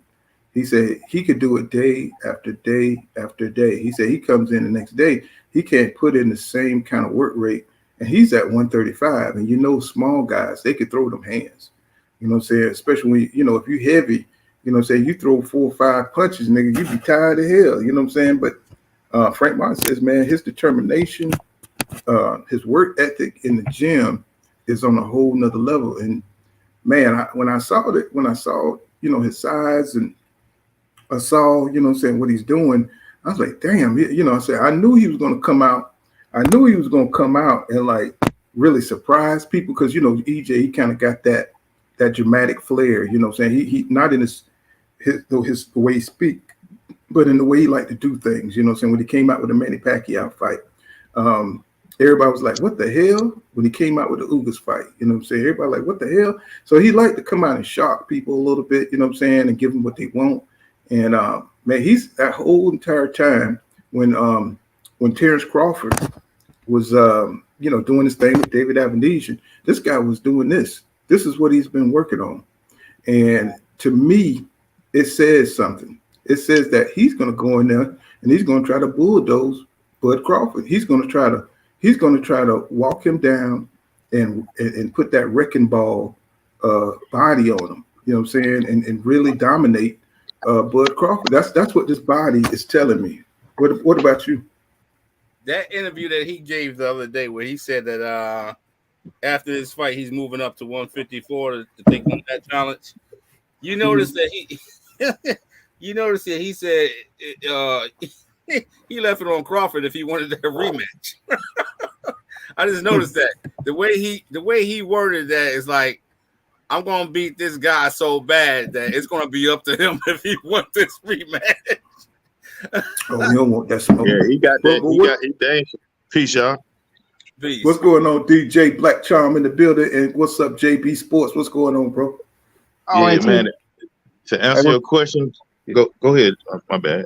So I was talking about what do you think about this body? What do you think this means? You know what I'm saying? I mean, he's been training. You know what I'm saying? He ain't been saying shit. And yeah. and So that's what I was about to say. As an athlete, as an athlete, you could tell. Like, so this is the thing. Like, how I've been talking about Sean Porter and before the Bud Crawford fight, all that staying on the media type shit, being in all in that space right there. As an athlete, you have to have all your faculties in place. You know what I'm saying? As far as how your pinky finger feel to how your pinky toe feel. You know what I'm saying? All your faculties got to be in place. You know what I'm saying? And you got to train on building that up, and especially for a combat sport like what they in, he got to make sure that he can be able to endure for 12 rounds. You know, whether it's with Terrence Crawford or whoever. You know what I'm saying? And then you look at well, I don't know if y'all saw that Jamel Charlo saying he broke his wrist against Errol Spence Jr. and training. So they're saying that he got a real he keeping his body solid. For the fact that he hadn't called Blu-ray in the past couple of years, and then he hadn't been using no fat suit, and he got a nutritionist. And how he look right now, saying like he getting more in tune with that part. You know, he said one thing in the Shaq. I don't know if y'all watched the NBA on TNT interview with Shaq them, but he said the thing, and he was like he had to get back focused. You know, like he wasn't focused. That's why, and that I believe that's why he wasn't getting no knockouts. He was, you know what I'm saying, feeling himself a little bit. You know what I'm saying? And I think this Ugas fight woke him up to where we as fans, and not only we as fans, but himself as an athlete knew what, you know what I'm saying? Like, dang, I knew that's where I'm supposed to be at. You know what I'm saying? I made a rookie mistake. I ain't gonna make that mistake no more. But the way I dominated Ugas is the place I'm supposed to be at. Not how I fought Sean Porter, not how I fought Michael Garcia, and you know what I'm saying, going the distance with them, you know what I'm saying, but how I dominated. And I think in between time he been acting that way. You know, like I just want to fight Terrence Crawford. Everybody else get, you know what I'm saying, go with the antics and stuff like that. Terrence Crawford did a whole bunch of interviews. You know what I'm saying? Throughout his time, he's still doing interviews. I think he just did a parade or something like that for himself. EJ ain't playing, you know what I'm saying? He ain't doing no parade like this the last time y'all gonna see me kind of shit, or this is my hoorah for my legacy. He ain't playing none of them kind of games. And I don't think he in that mind space. This is my last thing. I don't think he in that mind space, in that place to say that win, lose, or draw, boxing ain't over with for me. And you know, and for a person like Terrence Crawford, you know, like you said, like my man said a minute ago, boy, after this fight, I'm going 154. So he can rematch if he want it. You know what I'm saying? So I think he still got that dominating vibe about himself. Terrence Crawford, on the other hand, I seen his little physique, but I still think he gonna be like way smaller than Errol Spence Jr. Even that, both of them gonna probably weigh at 146 point something, even at 147 like Adrien Broner did last night. But I think he's gonna be way bigger, like size off, like mass. He gonna have, you know, I know people say 147 is 147, but I think it gonna look a little different on on the person who holding it, you know. Yeah, he's gonna be way bigger on fight night though. Errol Spence Jr. probably gonna have maybe a 10, 15 pound weight advantage on fight night. You heard the other day at the Dallas Cowboys practice facility that he would take that Canelo fight. If that fight is presented to him, put on the table for him, he would take that fight because he at 165, 168, because that's his he said he'll feel real strong and real powerful at 165, 168. So he's a big welterweight. He's gonna definitely be the bigger guy on fight night. Now, Terrence Crawford is a strong dude. Now, Terrence Crawford, I know he came up from 135. He is a strong dude. He comes from a wrestling background, so I don't think he's gonna get pushed around. But I think Errol Spence Jr. is gonna definitely be the stronger guy. He's gonna be able to back up Crawford up and right. He definitely gonna make that ring real small for Terrence Crawford. Like Terrence Crawford, I be saying this like some my man B up say, how can Terrence Crawford get Errol Spence? I'm like, if he could manage to be dreadhead bud and stay lateral for 12, I doubt it. You know what I'm saying? Because EJ gonna make that ring real small to where all that lateral movement gonna catch up to you. You know what I'm saying? So he know how to cut the ring off too. He'll master cutting the ring off. He ain't like a lot of guys that know how to bring the pressure, but don't know how to cut the ring off. He does know how to do that. Right. And that's how a lot of them niggas end up getting knocked out by Bud. You know what I'm saying? Because they don't know how to make a ring smaller. Well, from him doing all that jab Bud could see. I think a lot of people don't understand Bud conditioning, and I think EJ conditioning. You know what I'm saying? It's on a whole nother level with these fighters. You know what I'm saying? Like, you know, like Michael Jordan, he was like the best conditioned athlete. Kobe Bryant, he was the best conditioned athlete. 36 minutes and shit. Yeah, could play at the high level, and I think that plays a big part. And I think EJ understands that. Where Bud Crawford, you got to out condition him. You got to. Right. You know what I'm saying? Because that's his legs. His legs is his offense, and his offense is his offense. You know what I'm saying? His the way he throws his punches is his offense. He don't really do a lot of slipping. If you notice Bud Crawford, he don't do a lot of ducking and slipping on the inside or slipping on the outside. He just moves. He just moves out the way. And he'll give you some lateral movement, but he don't give you no like real boxing skill type slips. You know what I'm saying? He's not slipping on the inside. Yeah, EJ see, like a lot of them folk when he be moving, they caught him. That's why he like Gumbo or Green Bean, you know. EJ got to make them motherfucking knee buck though when he catch it, not just make them drop, fall, hit the, you know what I'm saying, make a glove touch the camera, like actually make them knee buck. Because his knee don't, like you say, Paul, kind of, he got them good ass legs and shit, you know what I'm saying? He can manage to, you know, but I think if he can get that, if he can hit them hips hard enough, by that lateral movement game, Bud Crawford probably, he might not make it through the 10 if he can get them hips good. He might, you know. But think about it. Y'all remember how fast Roy Jones Jr. legs were like that too. Ali legs were like that too. At one point in time, when you're an athletic fighter, that depends on, you know, say your feet and your reflexes. You know what I'm saying? When you turn 36, you're different. You're different, right? You know, so we all know this as men. You know what I'm saying? From the point when we were 30 years old to the point when we were 36 years old, you start to slow down. You know what I'm saying? It's just a natural thing of life. And I think a lot of Bud Crawford fans think that Bud is going to be the same because he is such a high condition athlete. And, you know, you got to think, EJ 33 years old, bro. You know what I'm saying? He's still closer to his prime than Bud Crawford is. So he took this time to build this body. You know what I'm saying? While everybody was, you know what I'm saying he was out the game, you know what I'm saying, Buds is more conditioned and he's getting into all these fights, which I don't think David Avenesian is going to help Bud Crawford at all. You know what I'm saying? Yeah, nah, he couldn't try no. He couldn't try nothing. How you gonna try something on Dave? Dave Avenesian ain't that good, so Bud Crawford couldn't really try that. I mean, he got caught by Dave Avenesian because, you know, I guess because you fighting a nigga. But other than that, he couldn't really try no fly shit. Not on Dave Avenesian. He sucked. You know, he gonna have to do that shit against an EJ, man. If he got anything else in his bag, he got to pull that out against. Cause not Terrence Crawford, but the Sean Porter shit was pid-po. He ain't have no fly. He ain't do no fancy, you know what I'm saying, dope ass shit in that. You know, I ain't seen him do no. I don't. You know, he did his thing full kind. I ain't knocking Bud Crawford. He don't knock niggas out at 47, but I ain't seen no go in your bag type shit like this nigga can't be beat type shit. Yeah, he much more in the pocket now, man. You notice in that fight with Adversary, he's much more in the pocket. So I think he don't have the legs he had previously as far as moving around like he did in a Victor Postol fight. That's probably his best fight as far as just movement and showing your athleticism and your punch output. Probably with that Victor Postol fight, he showed his legs, but he ain't like that no more. He's much more in the pocket, and that's gonna play into Errol Spence Jr. hand. Errol told him on the Stephen A. Smith show on ESPN that when he get in that ring, he's stepping. He just hoped that Crawford's stepping. And based on Crawford's last fight, I think Crawford's going to be stepping too, man. He's much more in the pocket. I don't think he'll be doing as much movement due to the age. He might do move here and there, but he can't. He don't have the movement that he had at 140. You think he gonna be able to out jab Errol Spence early rounds? No. Errol Spence he don't try to take it away. Yeah, he got a good jab, Crawford, but he just don't utilize it that much. He don't utilize it that much. He doesn't. Because Bowman said he's gonna come down to who got the better jab. That's what Bowman said.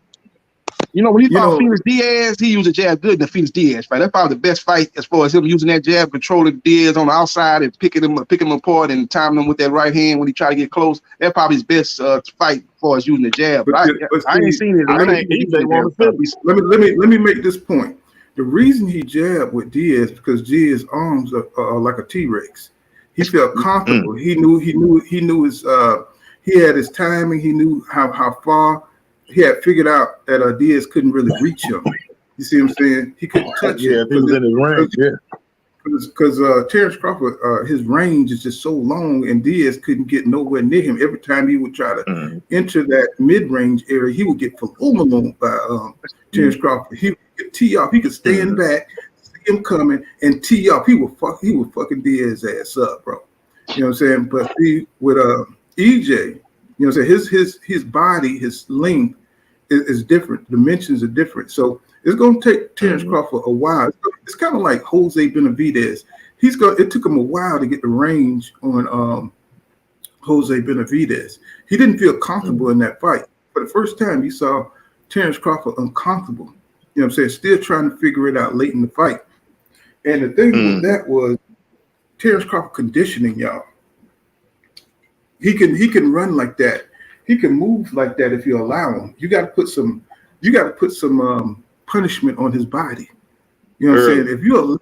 If you let Terrence Crawford run around, you know what I'm saying, you don't do some body work and some hip work. Like I think EJ, that's why he's building himself up like this to make sure his conditioning so he can go full throttle. We know Errol Spence Jr. like to fight 3 minutes of every round. He's got to do that to Terrence Crawford. And see, Terrence Crawford, 36-year-old legs ain't gonna last with somebody who's coming at him like that. You know what I'm saying? But I want to read this comment by Eden the Remix. He says Terrence Crawford is coming and focusing on generating great power, economical and efficient shots. He said he's going to come in hoping he can capitalize on shots in between exchanges if he can hurt EJ. And I think that's the strategy because I think he realized that the longer the fight goes, if the fight goes to 12, he's going to lose. I think he understands that because he don't have the durability, and he knows that EJ, he's too physical of a fighter. He's going to try to beat you up. He don't give a fuck where he hits you. He hits you in the neck. He hits you, you know what I'm saying? He don't care. So Bud can't withstand that. He's going to have to try to focus on fighting economically fighting efficiently. You know what I'm saying? And trying to get EJ ass up out of there, because EJ do make a lot of mistakes, but can Bud Crawford, can he execute? Can he hurt EJ? Can he will his power be enough? Because if it ain't, what Crawford gonna try to do is, when EJ get close, he throws those body shots. Sometimes he throws them kind of wide. So I think what Crawford gonna try to do is he's gonna try to catch him with them straight counters and stuff, and try to catch Errol coming in with them wide hooks, and he's gonna try to catch him with them. He's gonna try to catch him with them straight shots, them real short straight shots. That's how if he can't hurt Errol Spence Jr. off those shots, EJ momentum against him. The thing is, when you try to make those shots short like that, EJ he already be guarded up for that kind of shit though. That's the thing about, that's why he great at catch and shoot. He already guarded up for them short shots because he know his opponent got the ability to throw the short shot, and a lot of niggas don't be aware of that kind of shit, and he know how to adjust it where it's up and down. You know what I'm saying? Where just one slight adjustment, I think he gonna confuse the hell out of Chandler Crawford trying to throw them short shots like that. I know what you're saying though. Chandler Crawford is a master at them short shots. Go ahead, my bad. The problem is that once you hit EJ with something and if you don't knock him out, you know what I'm saying, he's going to make the adjustments from that. You know what I'm saying? Like when Ugas was hitting him with that right hook and stuff, and he stopped blocking it. You know what I'm saying? Stop moving a different way. Stop making the adjustments. Stop easing his weight on the inside. You know what I'm saying? Going up under. And getting up under. Perfect example, pull counter. Yeah. And I thought Ugas was thumping him with some shit too. I'm like, is this nigga still going forward? This nigga still going forward. Well, he ain't moved back. He ain't move up out that pocket on me. See, like I think it was Greg. What's that guy? Be on YSM. He said the key to this thing is that people don't want to fight. They don't want to fight in box. They want to box. You know what I'm saying? Mm-hmm. And EJ knows he got to keep it a fight. I ain't saying EJ can't box, but he knows if you want to break a person, you go in there and you fight them. You fight a boxer and you box a fighter. You know what I'm saying? And that's the key to EJ breaking down. See, people think that Crawford got this strong will, but Crawford is just a human being, y'all. He's just a man. You know what I'm saying? And EJ understands that. He knows that he goes in there and show Crawford he can't hurt him, it's going to demoralize his ass. And he's like getting beat up in the fight, and he keep pressing him every round. This could be an early stoppage. I know. I just shocked everybody. I know everybody's jaws just dropped. Yeah, he might try to say he had some kind of two-game injury. I've seen that Kell Brook quit on the stool. Go ahead. You know how Kell Brook had his eyes swollen up? The only thing I can think of to make it for how EJ do it, because he always win most of his fights by stoppages. He gonna have Bud Crawford eyes way swollen than Kell Brook did. Yeah, and it probably won't be no blood and no shit like that, but the doctor gonna be asking him, can he see? You know what I'm saying? Type shit. You know what I'm saying? They got to go to the scorecards. They're gonna have to go to the scorecard. Or if they don't go to the scorecard, they'll wave it off and Errol Spence win by technical knockout. You know what I'm saying? So yeah, but I can see that happening though. You know, like him busting his face up real good. I think EJ, he learned a lot from that. And I go back to like Bruce Lee, when Bruce Lee fought hit this dude that wanted him to stop, teaching his kung fu to the regular folk. And he was out of condition. He said, man, the fight lasted too long. He said Bruce Lee was so disappointed, even though he won the fight, that they say. And he said he had to go back, and that's what turned him into the super athlete that he was, because he didn't want the fight to last long.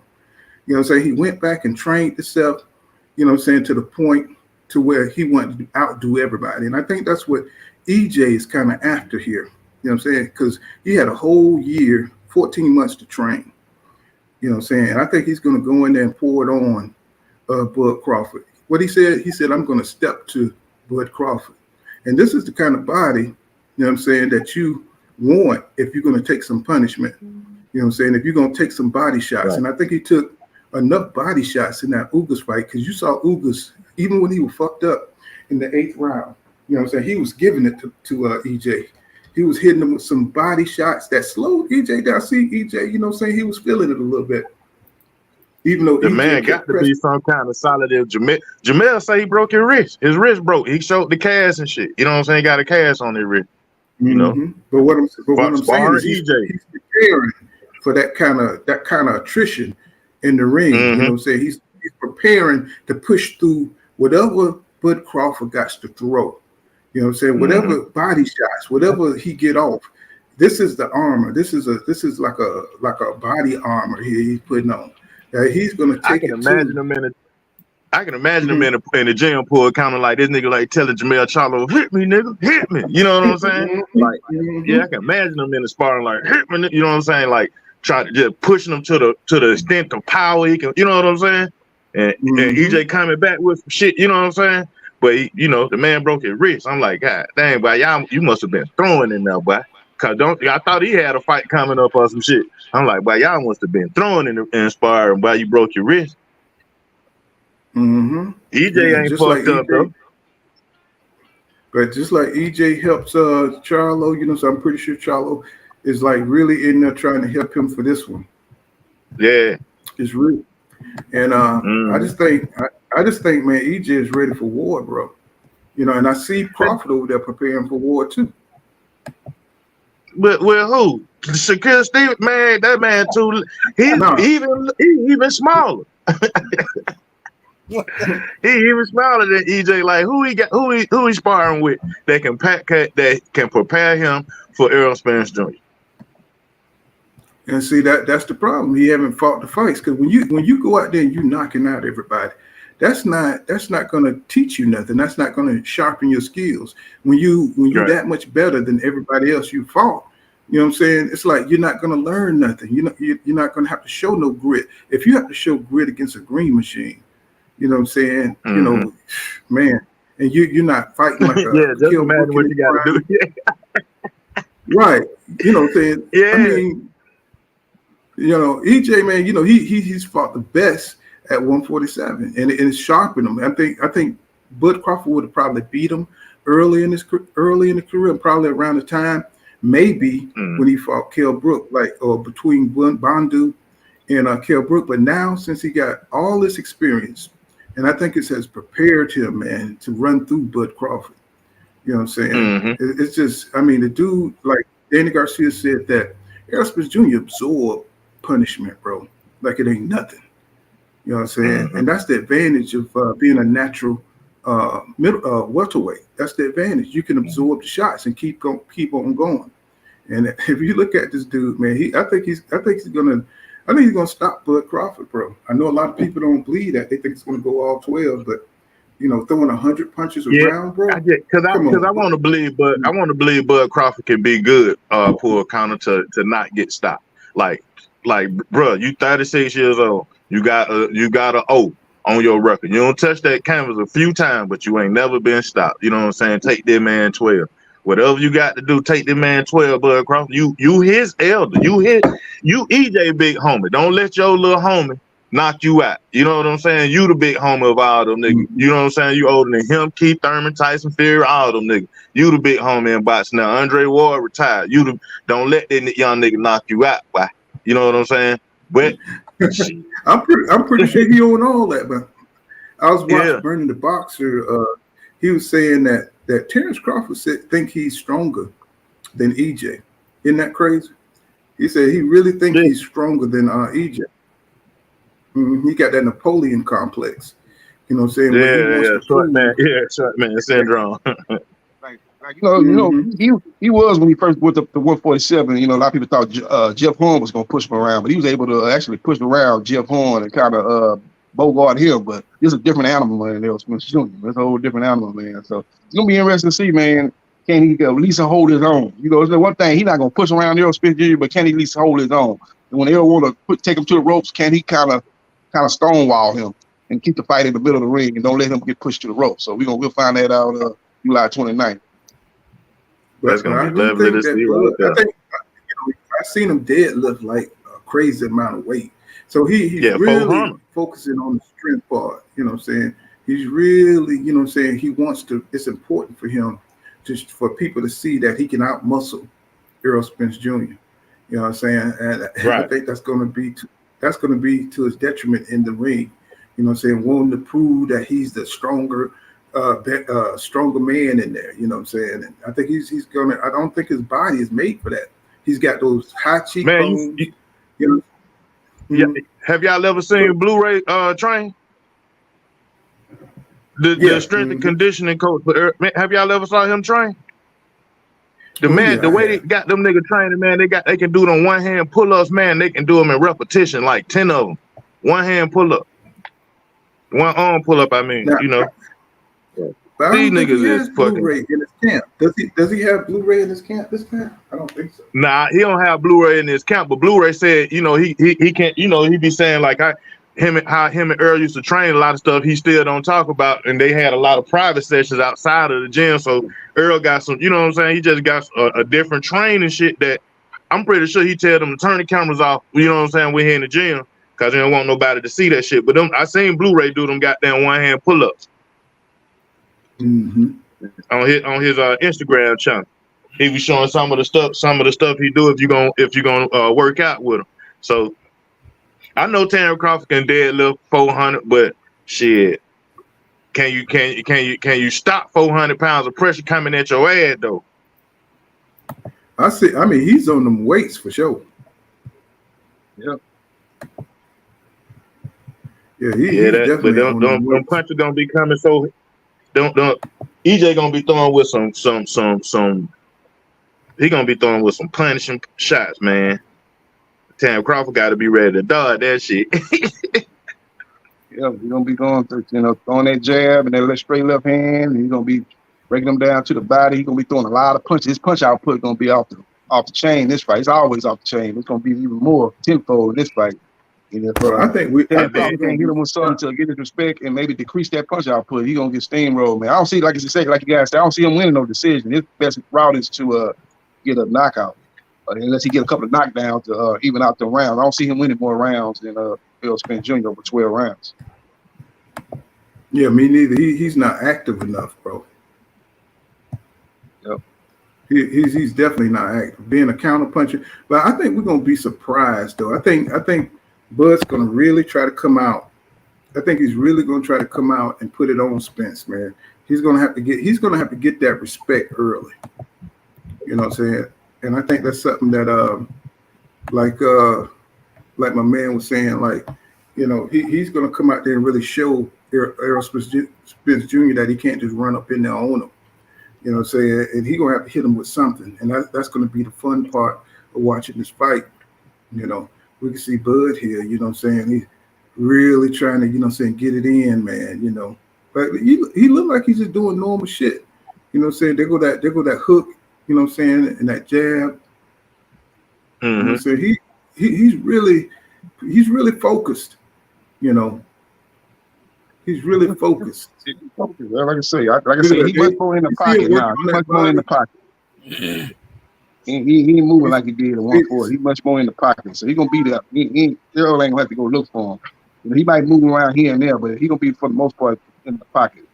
So it's gonna be a very exciting fight, man. I think the styles, both guys, is gonna lead to a real good fight, or a historic matchup, fan-friendly type of fight. So all Errol fights be fan-friendly, but it's gonna be real. It's gonna be an exciting fight. So I think it's gonna live up to the billing. It's gonna be two great fighters matching up, undefeated. I think the winner of this fight gonna be the number one pound for pound fighter, undisputed on the line. So it's a whole lot of things on the line for this fight. A lot of pride, you know what I'm saying? A lot of pride between Texas and Oklahoma, boy. I'm saying, yeah. I mean, this is one of them fights where I just want to watch from home. I just think it's going to be the passion and the energy in the room is going to be great. But I think it's going to be a lot of shit that pop off at that fight. Just between the rivalry between the fans, yeah, kind of like remember Mike Tyson versus I think it was Holyfield, where the fight broke out, man, and everybody was just going at it, bro. It's like the whole fan crowd. I think this is one of them kind of fights where a lot of passion gonna be, people gonna be talking shit over people's heads, spilling beer and shit, and this not one of them fights where you want your old lady with you. You know what I'm saying? Because if Crawford goes down or Spence go down, boy, it's going to be some mad Texans. It's going to be some mad Oklahomians or whatever you call them. Nebraskans. Nebraskans. Yeah. There's going to be some pissed off people, and I don't want my old lady in there because, y'all be seeing me up in that motherfucker fighting like a motherfucker. Full kind of boxing, knocking out niggas. You know what I'm saying? Yeah. I don't want that, bro. And so, but, I just think that Spence, he played it well. He haven't dropped nothing. He's just been quietly working on, his conditioning, working on his craft. And he's not saying much. I'm surprised that, we got this much from him, because he likes to come out with that secret weapon, just like what he did with Danny Garcia. Everybody, is wondering about what Errol Spence Jr. we were going to get. And we got the same goddamn Errol Spence Jr., just a little less power because of him coming off that crash. That's the only time I've seen Errol Spence Jr. take a break in a fight was with Danny Garcia. With this extra time for him to train like this and to really focus on the fight, coming into training camp in shape, not doing any fat camps or shit like that. We saw against Ugas, an in shape Errol Spence Jr. that used a nutritionist. This time he's totally focused, no injuries. You see what he's looking like. Man, I'm thinking we're going to see Errol Spence Jr. at his best, at his peak. Because this is a signal fight. 3 minutes per round. This is his fight. This is the fight that's going to propel him into the Hall of Fame. You know what I'm saying? He's already a Hall of Famer, in my opinion. But this is the fight that's going to propel him. Going to make his stardom up there. Start mentioning him at the names of Sugar Ray Leonard. Start mentioning him in the names in the same, same way we think of Tommy Hearns, in the same way we think of those guys, Adrien. And I think this is his fight to get that done. To look at Errol Spence Jr. as one of those all-time greats. Because think about it. He's going to go on to fight at 154 also. And maybe we'll get a Jerron Boots in his fight. Maybe we'll get a Jamel Charlo fight. Maybe we'll get those. Now, that's more greatness right there. If he could go up there, the 154, after he crushed Terrence Crawford and become undisputed, and he can go up there and beat Jamel for undisputed. Oh my God, bro! I mean, where does that put his legacy? Where does that put his legacy? Yeah, he up there with Sugar Ray. Sugar Ray won belts at 154, won belts at 147. He even went up to light heavyweight and beat Lalonde. So he'll be on that level, winning fight and winning belts in multiple weight classes, going up and beating guys. But not only winning belts, but becoming undisputed. You know what I'm saying? Because if he beat Jamel, all he got to do is beat one guy. You know what I'm saying? To get undisputed, all he had to beat is one guy. You know what I'm saying? And that's two times undisputed right there. And he fought the best of the division. And that's the difference. And then if they go to 6-8, beat Canelo, then that'd be 3, right? Well, shit. Ain't nobody Spence and Charlo, that'd be a big fight in Dallas. Or maybe do a neutral and put it in San Antonio, Alamo Dome. That'd be a huge fight, Charlo versus Spence. That fight had to be in Texas. Dallas, or maybe put in San Antonio to be neutral. Whoever beats Canelo right now, I don't think they're going to get the full credit that they deserve because of the way, what we know of Canelo and how he got his belts and how he got his run. In my opinion, I just don't think that's a big win for Spence. Maybe on a commercial, promotional way, yeah. But I think he'll get more credit beating Crawford, Jamel Charlo, all the people that Canelo never wanted to fight. You know what I'm saying? All the people he dodged his entire career. You know what I'm saying? EJ is going to get more credit for doing it the tough way, the hard way. Yep. You know what I'm saying? Not skipping motherfuckers, not, not dodging and using his political power. Because I mean, he could have dodged Terrence. He didn't have to fight Terrence. You know what I'm saying? But he stayed at 147 just to prove a point. Like, man, I'm like that. I'm like that. I want the best challenges. I want to fight the best in every division. We can't say that about Canelo. We can't say that about Triple G. And they know that. You know what I'm saying? So, I just think that, Canelo fight is insignificant at this point in his career. Maybe 3 years ago, that would have been cool, you know what I'm saying, for him to fight a Canelo fight. Jamel Charlo, I don't think none of them get no credit for going. They already know they can go in there and beat Canelo Hell, Canelo got niggas from everywhere wanting to fight him now because he looked terrible. You know what I'm saying? Mm-hmm. You know, he looks terrible, bro. He looked like he need to retire, bro. And you know, there's that'd no be a more money balloon. fight for them guys. They know they get a big bag fight Canelo. That's what it's about, fighting that guy that you know is gonna be a money fight. It's gonna be a lot of eyeballs watching that fight. That's another mega fight. But Zone is already talking about that. They done lost so much money on Canelo, bro. They all look, you know, when they start publicizing, you know, how much money they done lost on this guy. You know what I'm saying? You know it's over for this dude. He's got to fight the killers now. And his fans know it.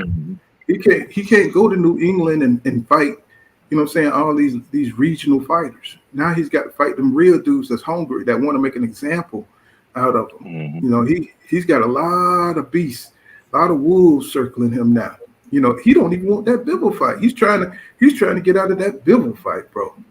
And he want to fight him at 175, and if he lose, he won't lose his belt. But Bivol, like, man, I already beat you at 175. Let's fight at 168. But Canelo don't want to fight him at 168 and lose those belts. He want to be able to eat his, you know, he want to be able to eat his cake and all that type of stuff. No, you know, it's a win-win. He can't lose. If he lose, say, well, you lost to a bigger guy. Going back down to 168, defend your undisputed. You know, it's a win-win. If you beat him, then you know that's another feather in your cap. So, Bivol call you. Bivol smart about that. He said, hell no. Make it worth my while. I already beat you at 175. I get nothing out of beat you again at 175. Let me go fight you at 168 where I can be undisputed at 168 plus the but this is my point, JB. This is my point, JB. They're lowballing them. You know what I'm saying? They lowballing David Benavidez. They lowballing Canelo. You know what I'm saying? They talking about paying. You know, the PBC has offered Canelo $50 million, bro. Well, it'll be closer to. It's a guarantee. 40 million guarantee with 50 million upside. The gate is the upside. Splitting the gate is where it reaches 50 million. And he don't want that shit. He don't want none of that money. That ain't good money for Canelo because he know he's gonna go out there and he's gonna get his ass beat. You know what I'm saying? He don't want to touch that Benavidez money. The Mexican monster is real, bro. You know what I'm saying? Yep. He don't care. You know what I'm saying? And Canelo understands that he's gonna get exposed if he accept that PBC money. And he's going to get exposed if he fight Bivol. So he's damned if he do, and he's damned if he don't. He might as well go ahead and retire. I guess he's trying to see what shakes out because Bivol ain't going to accept no small offer. You know what I'm saying? He's not. He beat you, bro. How you going to offer the man some small deal and he beat you? Yeah, y'all him the same money you and he got in the first fight. No, you got to give him something like what Caleb Payne got at least in a rematch. Yeah, that's at least you got to give him at least 10. That's an insult. Yeah. You know. Well, I mean, I don't know. I mean, and then the man didn't. It was hard for them to cash the check. You know what I'm saying? Because of this war shit. You know what I'm saying? It's like, you know, Canelo is in a conundrum right now. And I just don't think Errol Spence Jr. would get a lot of clout. You know what I'm saying? I don't think his fans want it. I think they want him to retire. They don't want to see him take a beating. You know, he had a hard time with John Ryder, getting John Ryder ass up out of there. And how does he get the damn fight over everybody that want to fight Canelo? How the hell does he get the fight? You know, why didn't he just go into the Bivol fight, right? You know what I'm saying? Just rematch them right back to back instead of fighting this here fight. At least follow back to Triple G fight, the third fight. That's the fight that the Zone wanted for all the years. Okay, fight Triple G, but that Triple G you should have fought Bivol. What the hell you fighting John Ryder for? For what? Everybody knew what was going to happen in that fight. You know what I'm saying? That's the thing that don't make sense. They always say, "Oh, what has Benavidez done? What has Jamel Charlo done?" Well, what the hell did John Ryder do besides not being a favorite to beat Canelo? That's all he's done is be a beatable opponent. That's all he has done. You know what I'm saying? Somebody easy for Canelo to beat. And that's the bullshit we got to get away from. That's why I don't think his stock is high. That's why I don't think much of Canelo, because he spent a lot of his career dodging the best fights. You know what I'm saying? Dodging people that he knew that could get with his ass. You know what I'm saying? He don't fight nobody with power. You know? So, you know, I could go all day talk about goddamn Canelo and what he is and what he ain't. Well, I guess imagine this though, Paul. Kind of how big would that be for EJ to jump 2 weight classes and go get them belts out that nigga? Man, out of Canelo. Yeah. That's a big fight. Especially they put that fight in Cowboy Stadium. That's gonna do 100,000.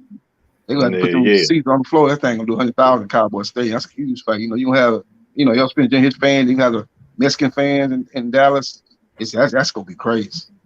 Man, I was watching that old fight. They say he did what 46,000 or something like that the last time. Yeah, but they're gonna do a whole 100. Oh, he gonna do 100 with Canelo. Canelo did like 60 or 70 with Billy Joe Saunders from the UK, and then you see what Errol did with Mikey and what he did with Danny. 45. Yeah, he did 40 something with Mikey. Yeah, he did 40 something thousand with Mikey. 48,000, I think. Yeah. That's gonna fill the whole. I think Cowboy Stadium hold with 100,000. Yeah, I know they do that for the Super Bowl. They're gonna get them seats out like it's the Super Bowl. It's gonna do 100,000, but it's gonna be crazy. Mm-hmm.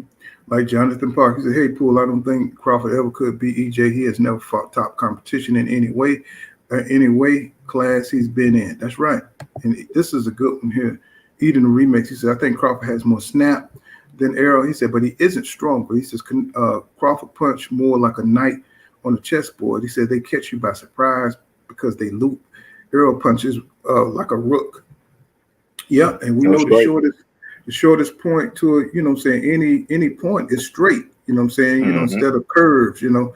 And you know what I'm saying, I think Derrick James, with having Derrick James in his corner is a big plus for Errol Spence Jr. because I think he could break it down better than Bomac. I think when you got like a prodigy like Bud Crawford, you know what I'm saying, it's hard to coach that because he already got the natural ability and he got the boxing IQ, so it's hard to kind of coach something because, you know, Crawford is the type of person that take advantage of opportunities that open up. So it's hard to coach for that. You know what I'm saying?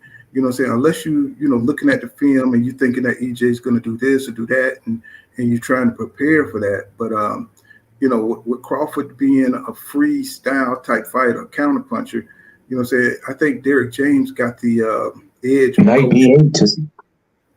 Say what now? No, that was my fault. I'm saying playing chess. That was my computer did that shit. My fault. I think you know, if Bomac and Derrick James was playing chess, I think Derrick James get him. You know what I'm saying? Because I love the way he guides EJ or what he see in the ring, and he's not emotional with it either. You know what I'm saying? He just goes in there and tell him, you know, hey, you know, you're too high on your hook or you're too wide, shorten up on your jab. You know, he keep it simple. You know, I love the way, you know what I'm saying, Derrick James, you know what I'm saying, is able to you know what I'm saying, read what he sees and make EJ go out there and do it, you know. So I think that's a big advantage for Errol Spence Jr. having Derrick James right there, able to guide him through it. And I really don't think it's going to be a big deal.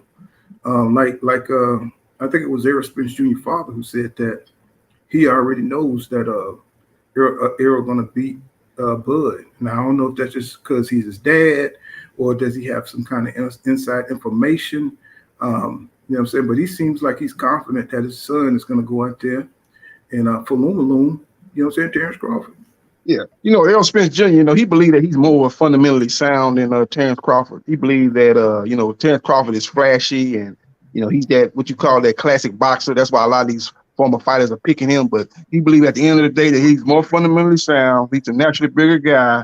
His punch output is more than Crawford, and he believes he's going to beat him. He said he compared himself to being Tim Duncan, and he compared Terrence Crawford to being Kevin Garnett. We all know that Tim Duncan got 5 rings and Kevin Garnett got 1. So Tim Duncan proved out to be the better overall player, you know, better overall basketball player. You know, he's ranked higher as far as, you know, we do like top 50 all time, top 75. Tim Duncan is ranked higher than Kevin Garnett. Even though Kevin Garnett was a more flashy guy, he had a more, you know, fan-friendly type of game. Guys like to beat Kevin Garnett. He's more flashy than Tim Duncan, but Tim Duncan turned out to be the overall better player. That's what Terrence Crawford is saying. He's more fundamentally sound, and the defense is better than Terrence Crawford, who get caught with shots, stuff like that. He got a better jab. He just believes his fundamentals is going to be the difference in the fight. Well, one interesting thing, like X-Men says here, he says Crawford is a modern day Obakar, if y'all remember Obakar, you know what I'm saying, back in the days, in the Oscar De La Hoya days. He said he looks elite against all right fighters, but when he fights someone's elite like EJ, he's going to be exposed. And I want y'all to kind of expound on that. So, like, we've seen fighters like Mike Tyson. Like, Mike Tyson went through everybody that wasn't, you know what I'm saying, Lennox Lewis or Evander Holyfield, but when Mike Tyson got to those guys, you know what I'm saying, he just started to erode. You know what I'm saying? We start seeing that there's a difference, there's levels to boxing, right? And when we looked at, you know, saying Mike Tyson, we was like, God damn, bro, he just looked like he was a monster. But then when he went up there against those bigger heavyweights, you know what I'm saying, bigger skilled heavyweights, you know what I'm saying, he didn't look like Mike Tyson. You know what I'm saying? He looked, you know what I'm saying, he looked human. And I wonder if this is going to happen to Crawford. What do you guys think about that? Stepping up. Yeah, Mike Tyson started having a problem when, you know, the heavyweight division kind of transformed into really the super heavyweight division. You had the real big heavyweights like Lennox Lewis, 6'6", guy, Riddick Bowe, and that's what people started seeing that, man, Mike, he's a small heavyweight. He could do it with the natural heavyweights, guys that were just natural 215, 220. But you're going against guys 245, 250, you can see the size advantage that them guys had over him. Mike Tyson, so, you know, he got caught up in the era when he came back out of jail. The heavyweight division kind of transformed from the heavyweight division to the super heavyweight division. He had bigger guys coming in, much taller and much bigger. So this is the same case for Crawford, you think? Do you think like he looked good against you know what I'm saying, the Postals, the Ndongos, the Diaz, the Felix Diaz's, and you know what I'm saying, the Jeff Horns, you know what I'm saying? With this being an athletic fighter with willpower, with power, with his own success in the ring and stepping up to 147, do you think this is a case where Terrence Crawford, it just looks good against lesser opposition? Or you think he's still going to look, you know what I'm saying, look good against EJ? You know what I'm saying? You know what I'm trying to say? Yeah, I know what you're saying. You're saying that, you know, his opposition, his lack of opposition at 147 could hurt him, especially if you put that on top of the fact that Errol Spence Jr., he's fought a much better competition. He's fought guys that are top 5, top 3 welterweights. Sean Porter, Danny Garcia, Lucas, those guys are ranked higher than anybody that Crawford fought at 147. But I do believe Crawford got a lot of talent. I got him ranked kind of high on my pound for pound list. So I think even though he ain't really fought the competition at 147, he does have a skill set to be competitive against Errol Spence Jr. His problem is that, you know, he don't have the punch output, you know, and outside of him able to knock him out, knock him down multiple times, and maybe cancel out the rounds that he's going to be losing to Errol Spence Jr. I don't see him beating Errol, man. His style is going to lead to him having to get a knockout, a stoppage, at least multiple knockdowns to have a chance to win the fight. There's no way. If there ain't nobody getting knocked down, this fight goes 12 rounds, Spence winning the fight. He win the unanimous decision. You know, what you think? He's just too active. What you think, DJ? Do you think Crawford, his resume going to come back to haunt him? You know what I'm saying? In this fight, having to step up to Errol Spence Jr. type of elite fighter. You think that's going to hurt him? And how you think that's going to, you know, look? You know what I'm saying, with that disparagement in his resume. I don't think it's going to hunt him like that. You know, the reason why is because I look at, you know, besides Danny Garcia, Sean Porter, Kell Brook on Errol Spence's resume, I believe they still face like similar style opponents. You know what I'm saying? Like who wasn't that good, you know, like that, you know. So I think for both of them, you know what I'm saying, it's the tail of the tape. It's gonna be, you know, it's one of those kind of fights. So you don't think that Bud Crawford fighting hit the people he fought? You think those guys prepared him for this fight? Nah, you know what I'm saying? Like Bud Crawford fighting David Avenesian is like Errol Spence fighting Chris Van Heerden. You know what I'm saying? It's about the same, similar style opponents. You know what I'm saying? So you think David Avenesian's on the level of Chris Van Heerden? Yeah, I think they about the same type people. Chris Van Heerden, David Avenesian. I think Chris was better, man. I mean, I think he was better than David even let's say like Tanner Crawford fighting Green Beans is like Van Heerden, then, you know. Okay. Yeah, I give you that. Yeah, I don't think Tanner Crawford fought. Like, I don't even think Tanner Crawford fought a Mikey Garcia. He ain't got that type of style even on Mikey Garcia. You can say Sean Porter, but not, you know, like Errol Spence beat Sean Porter and Mikey Garcia. You know, he ain't even got a Mikey Garcia on his record to me. You know, so. Yeah, people try to shit on that Mikey Garcia win. I'm like, man, y'all crazy, man. Mikey Garcia was undefeated. He was a pound for pound fighter. You talking about he came up from 135, but he actually won a belt at 140.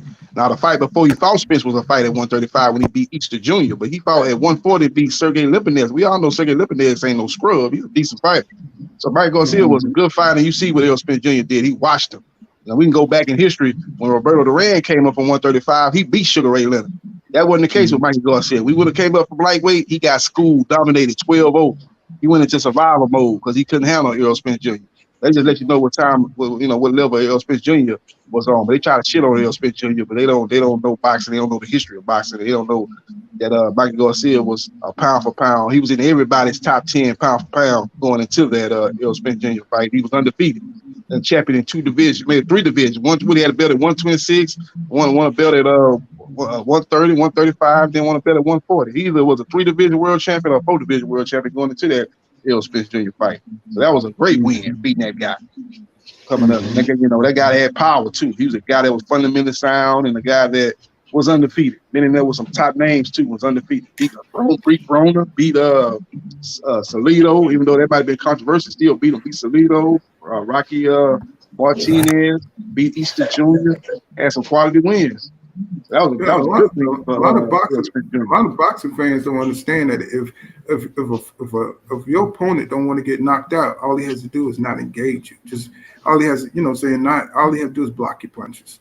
You know what I'm saying? And you know what I'm saying, that's what Mikey did for most of the fight. You know what I'm saying? All he did was get up against the ropes, get up in high guard and just try to block everything that EJ was throwing. So, if a fighter don't want to get knocked out and you're a 5'4" division champion, you know how to survive, bro. Especially if that's all you're trying to do. So that's just context that I just want to put out there. Jay Cooley, thank you for that $4.99 super chat that supports the channel. He says, Poole, can you please tell me what people see saying Bud win the fight? Neither have knockout power. Well, I think Spence does have knockout power because you saw in the Bundu fight that he does have knockout power. It's just that the way EJ throws his punches, you know what I'm saying? He don't. It's more you can see his punches coming. You know what I'm saying? EJ got to break you down to knock you out. Whereas I think Bud Crawford got more snap, got more torque on his punches. He's more of an ambush puncher. Where he punches from angles you don't see that surprise you. Those are the punches that kind of get you up out of there. And but see, neither one of them knock you out cold. You know what I'm saying? But I think EJ do have knockout power. I just think he don't fight like that. You know what I'm saying? To knock you out cold like that.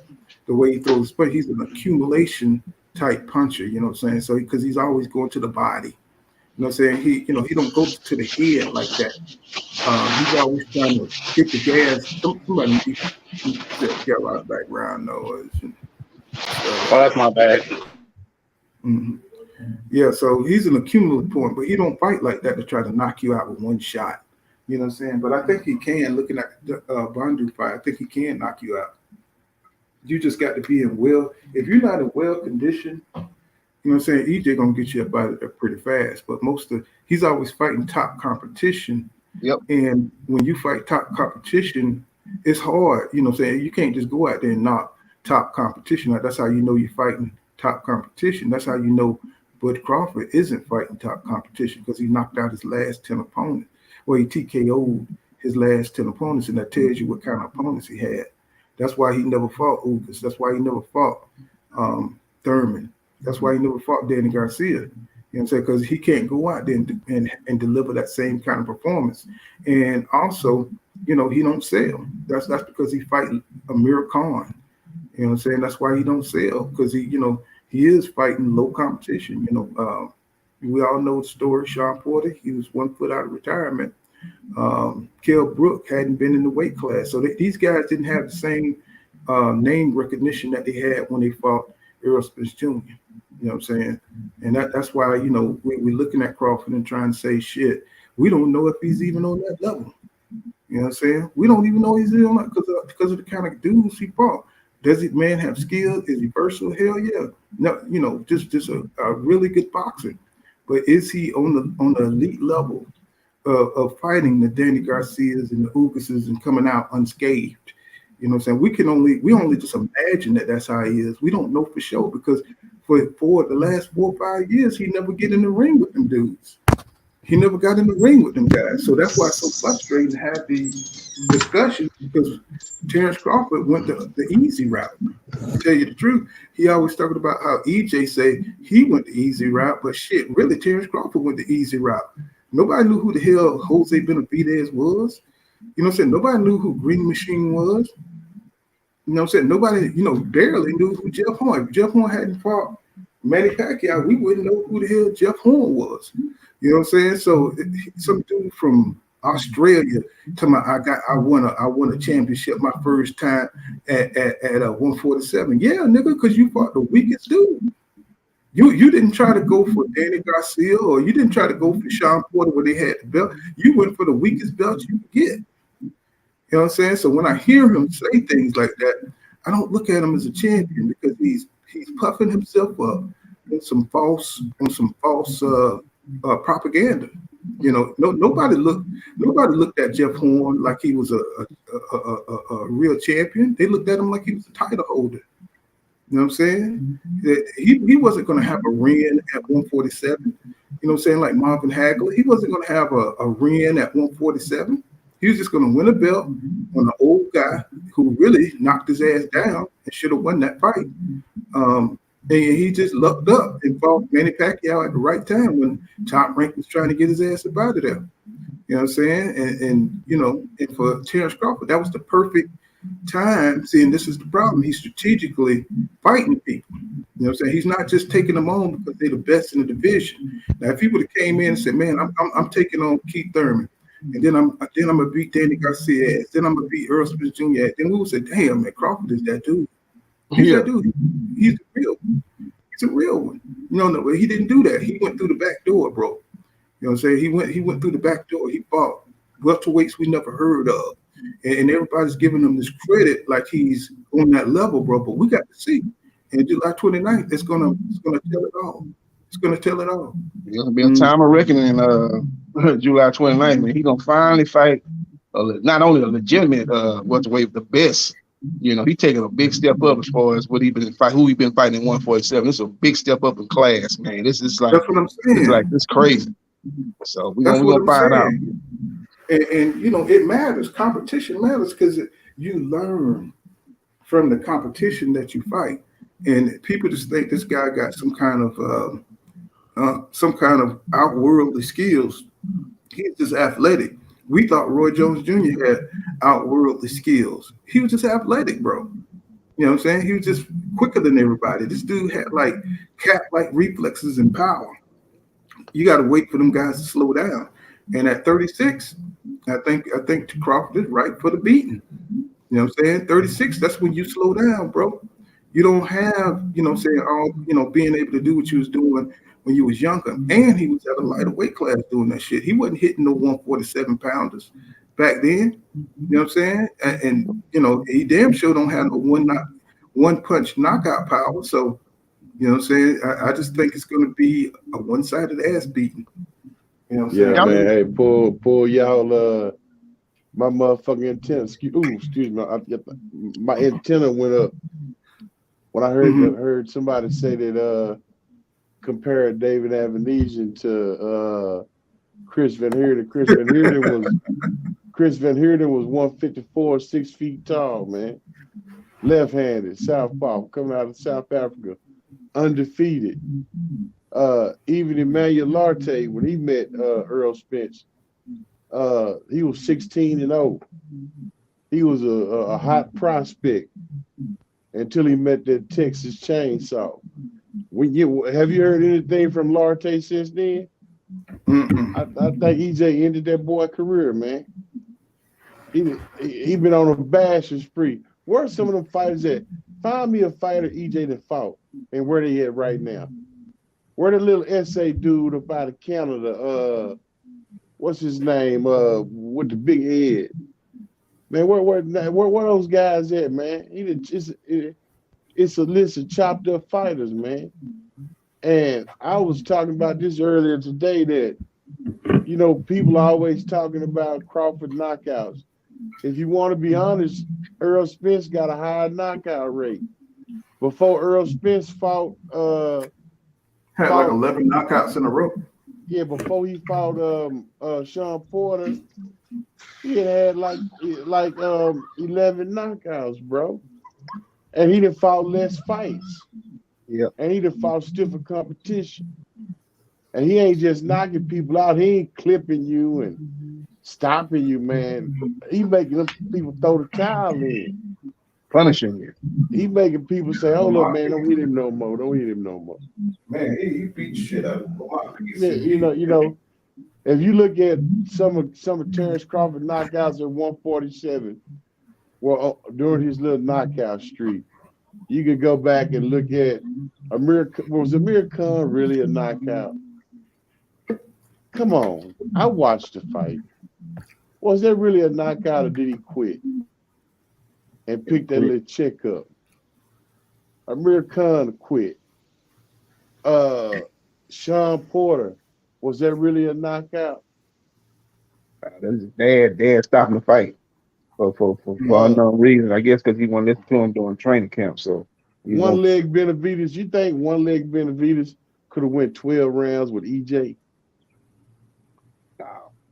At the time, and at the time he went 12 rounds with him.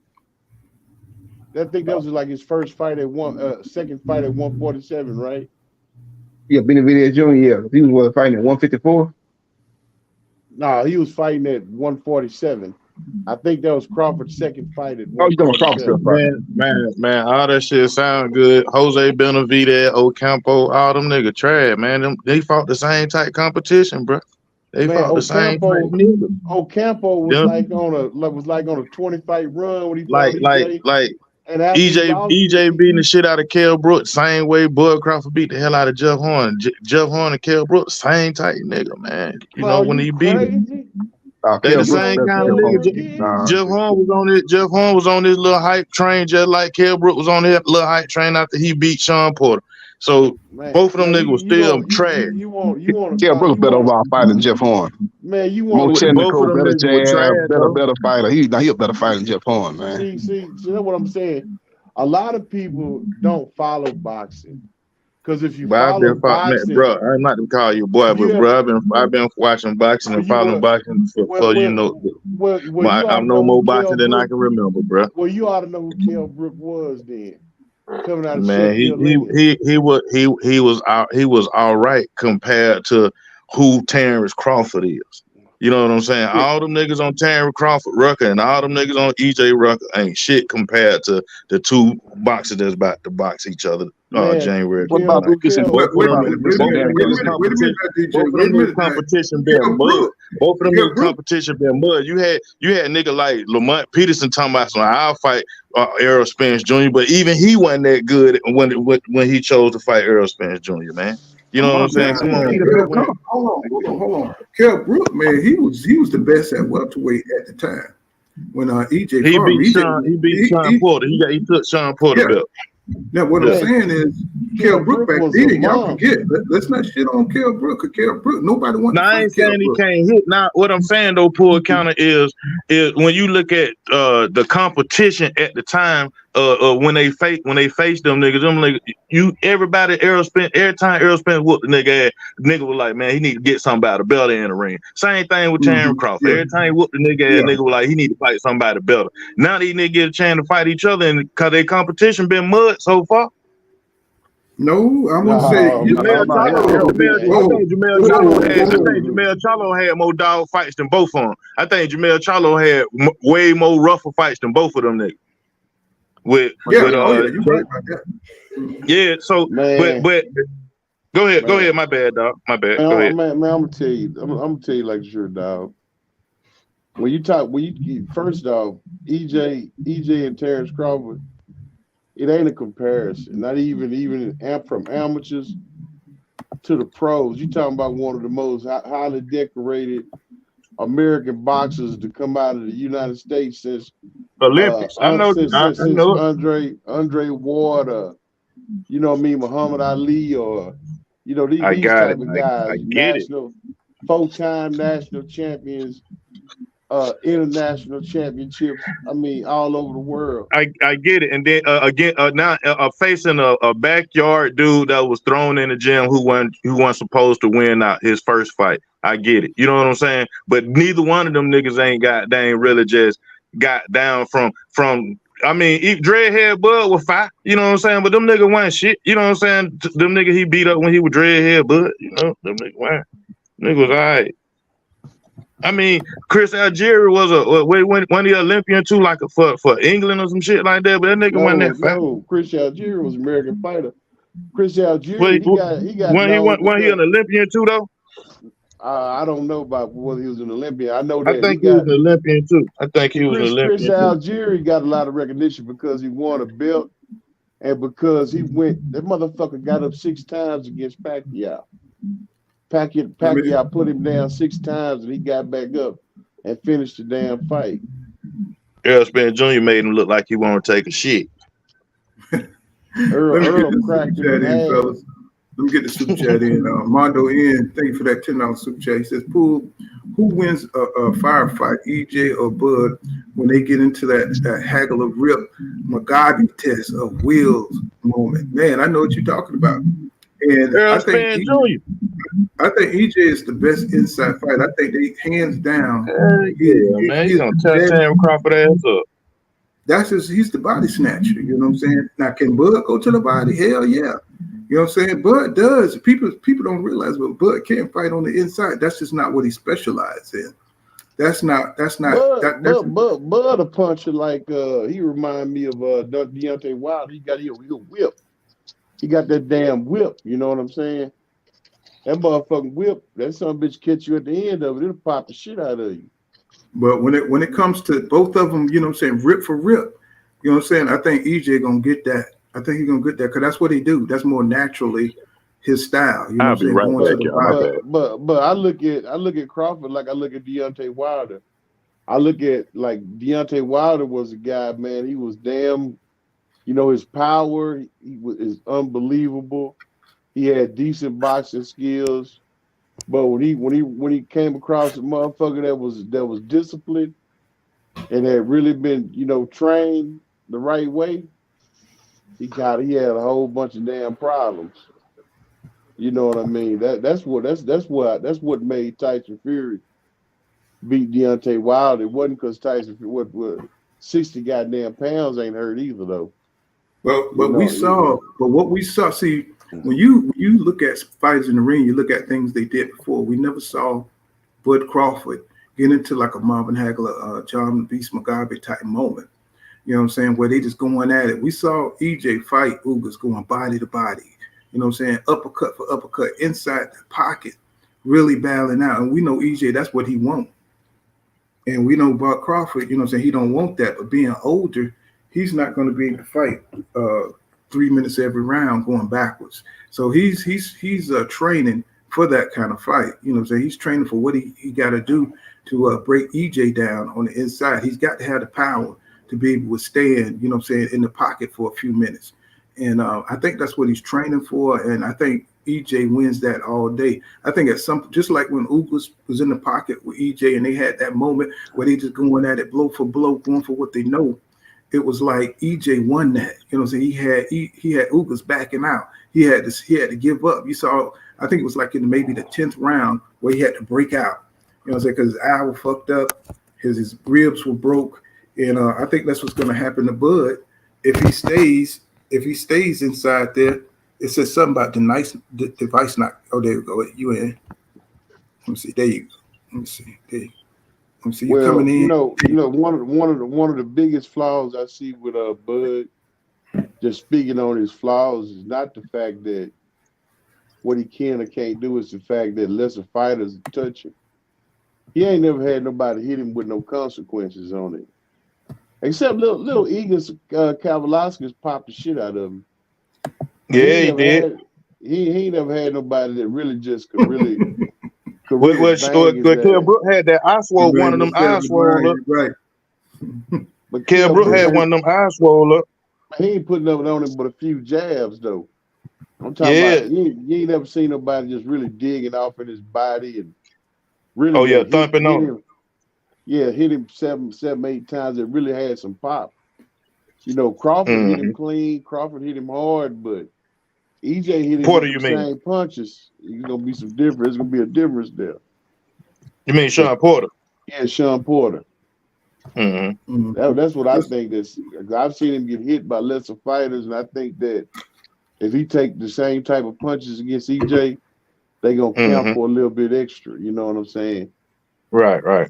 You know what I mean? Yeah, because EJ gonna turn them harder than Sean Porter turned them. He thinks Sean Porter made him back up on the ropes. EJ gonna really make him smile. Let's get some of the subs up in here. He's Emmanuel 7 Lion says Jeff Horn was nowhere near the level of Kell Brook with an outlandish statement. And Jonathan Park says, I don't think he would have beat Sean. He says I don't think he would have beat Thurman. Thurman might have knocked him out during that time. Bud doesn't have a good chin. And that's another thing we don't talk about when we talk about Bud Crawford is his chin. Is it questionable? You know what I'm saying? Will he be able to withstand, you know what I'm saying, a lot of punches or hooks on that chin? Will it last? Because we saw Gamboa buckle, but we saw Green Beans buckle, but we saw Jose Benavidez buckle, but you know what I'm saying, but they just didn't have the conditioning to finish him off. You know what I'm saying? They didn't have the willpower or the talent. I think EJ does, and I think if EJ goes in there and he wobbles Bud, I think it's going to be over for him, bro. And I think that's what's going to happen. Yeah, I think Bud got a crazy ass recovery time. You know, them niggas caught Bud with some shit. All them the 2 guys you named, they caught Bud with some shit. And it went to me. I don't think it was just Flash. I think it was Flash and Flush, and that nigga absorbed that shit and came back. You know, so I mean, you know. Well, I heard what I'm saying, but you can absorb it, but when Bud is like wobble, bro, he's weakened, bro. It takes him a second to recover. See, EJ gonna hit him multiple times, not just that one time. That's exactly what I'm saying. That's exactly what I'm talking. Well, I heard Brian Norman put him on his ass in sparring with 16-ounce gloves on. They had to stop the damn fight. Oh damn. Yeah. Well, you saw when Ugas was hurt and he was trying to hold on to EJ, and EJ just went crazy, you know what I'm saying, trying to break that hold, you know what I'm saying, trying to get his ass up out of there, you know what I'm saying, and I mean, he was trying to hold him, he was trying to push him, and the only thing that saved Ugas was his size. He's a big motherfucker. Ugas a big ass welterweight, and that's another thing too. People don't realize about Kell Brook. Man, Kell Brook a fucking monster, man. He's a tank, bro. He's a tank. That motherfucker big, man. He is a tank. You know what I'm saying? That motherfucker big. First time I saw Kell Brook, I thought that motherfucker said 147. I said, what? That motherfucker was so big, man. 147. And he was in the best shape. And he was in his best shape, bro. You know what I'm saying? He had his trainer. He just ate chocolate brownies on that nigga ass. No, man, that was like the coolest shit. You know what I'm saying? Eating them damn brownies. He ain't say shit to eating the brownies. Man, if you remember, man, Sean Porter was wrecking shit. When he fought Kell Brook, Sean Porter had been on a motherfucking wrecking spree. Yeah, he was like Captain Caveman with that fighting style, bro. You remember how he had did Polilo Polymalinology? Yeah, I was fucking with Sean Porter back then, but I was like, every time he fought, I was like, Showtime, that nigga finna go in there and just rush him and they gonna beat the hell out of him. Man, he got up there and Kell Brook whooped him. I'm like, I know he want a rematch. Like, nigga didn't want no rematch. I'm like, man, you weak ass nigga, I was room for you, nigga. Man, hey, he beat the racism out of polymalinology, mother. Oh, I was just about to say, he dog Poly, man. You need to go sit his ass down. Anytime you want to insult him, just play that damn fight. Man, he beat that motherfucker. Then that motherfucker ate Adrien Broner ass up. Hey, look at it, man. So when that nigga beat Kell Brook, I was like, woo. Kell Brook beat him with a fucking 1-2. Wham. Hold. he held that motherfucker all fight though. I mean, he should have been penalized. That fight was. I was so frustrated watching that fight. Man, it wasn't funny. I was like, they're gonna let this man hold this dude the entire damn fight. Hold and hit. Hold and hit. He 1-2 that motherfucking grab. 1-2 grab. But you can see how strong. I think Kenny should have been protesting that shit for a rematch, man, and do it in the States. You know what I'm saying? Like, do it in the state. You know, I think Kenny should have protested that shit. But they want that came to the U.S. He was in the U.S. He took the belt. You know, he came to the U.S. and took that belt. Oh yeah, that's right. That was in New York one. Yeah, they went at the Barclay where they did hit Sean Porter and Kell Brook. I think it was. Yeah, one of their first fights when they opened that gym, when they opened that stadium up. I think it was probably one. But yeah, Errol Spence had to go back over there and take them shits back. Yeah. He had to go back over to Kenny Porter and Sean. They went over there for the fight because they already knew that Spence.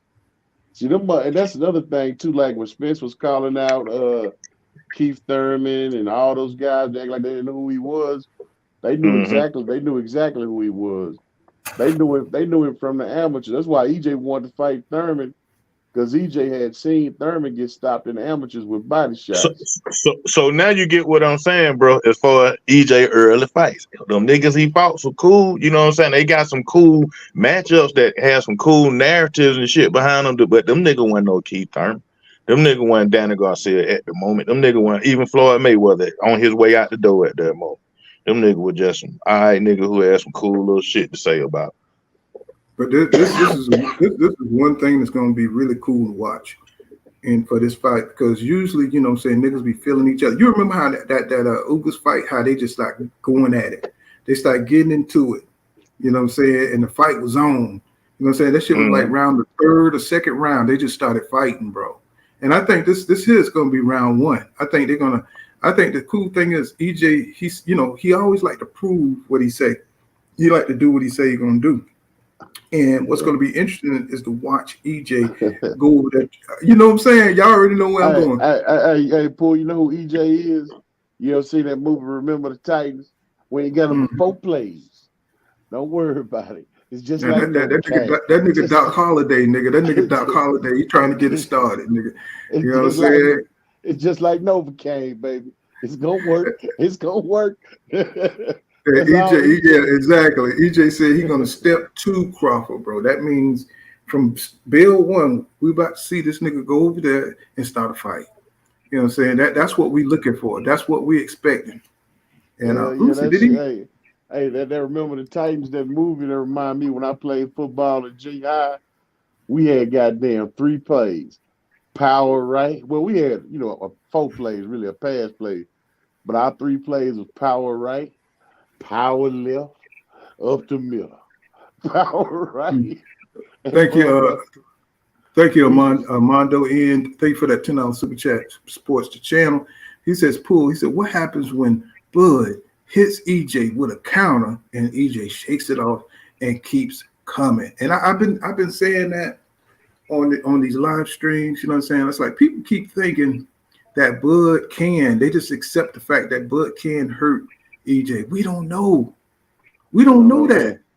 You know what I'm saying? Another thing too, I want to make. Let me finish, dog. Go ahead. He said, we don't know if Bud Power can hurt EJ. You know what I'm saying? Because this is a step-up fight for Bud. That's something y'all need to keep inside your minds. We don't know if Bud Power can hurt EJ. We know he could probably get stunned. You know what I'm saying? We probably know it has some effect, but we looked at just check out the Danny Garcia fight. Danny Garcia got power too, y'all. He got power too. You know what I'm saying? Kell Brook had power. You know what I'm saying? A lot of these guys that EJ fought, he's felt it. And he kept going. When he got hit with a good shot, he kept coming. So if Bud hits EJ and he feels his power, like Marvin Hagler did Hearns shocked Marvin Hagler in that first round. I mean, he knocked the shit out of Hearns. And Hearns, he took it. You know what I'm saying? But he was fucked up for a second, but then he got used to the power. And if Bud hits EJ and he gets used to that power and shakes that shit off and he feel like he can walk through that shit, it's over. It's going to be an early night. It's going to be an early night for Bud. That's what's going to happen to him. You're going to see Bud. You know, his whole demeanor going to change because he figured this guy is just too rugged. It's too rough. Mute you. You should mic.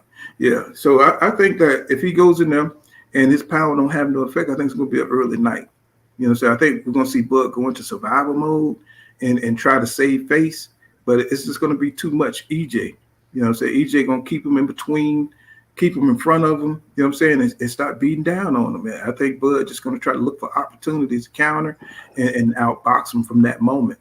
You know what I'm saying? Because you're going to realize. Go ahead. So I remember when people was talking about, you know, when everybody was talking about you had nobody hit EJ. Hey, well, ain't nobody hit him yet. Ain't nobody hit him yet. I remember doing the Lamont Peterson fight. Lamont cracked the shit out of him. They was probably about the third round. They were fighting, and Lamont hit that motherfucker hard in a bitch. Man, EJ smiled like a motherfucker. And I know the smile because he was thinking to himself, well, now what they gonna say? Now the motherfucker know a punch don't fade me. You know what I mean? That motherfucker started smiling, kept on coming. Whether or not Bud can hurt him, I don't know. I know one thing, EJ don't believe he can. He ain't worried about it not one bit. I don't think EJ even cares if he can hurt him or not. He just want to go out there and impose his will on Bud. I think EJ thinks that he's got more dog in him than Bud. You know what I'm saying? I think he just want to go out there and show him that, you know what I'm saying, he's got more dog. You know what I'm saying? I think that's where that's gonna. It's gonna be two dogs in there trying to outdog each other at some point in this fight. You know, because somehow Bud is gonna have to gain EJ's respect, and that's what everybody's gonna be looking for. And at some point, EJ is gonna just be dominating. You know, so they're trying to take over the fight, and it's gonna take Bud everything he got to show that EJ can't walk away with this fight. Yeah. We're gonna see. It's gonna be a good one though, man. I look forward to it. People are always talking about what if Bud win? Well, if he win, that's good. I want to see a good fight.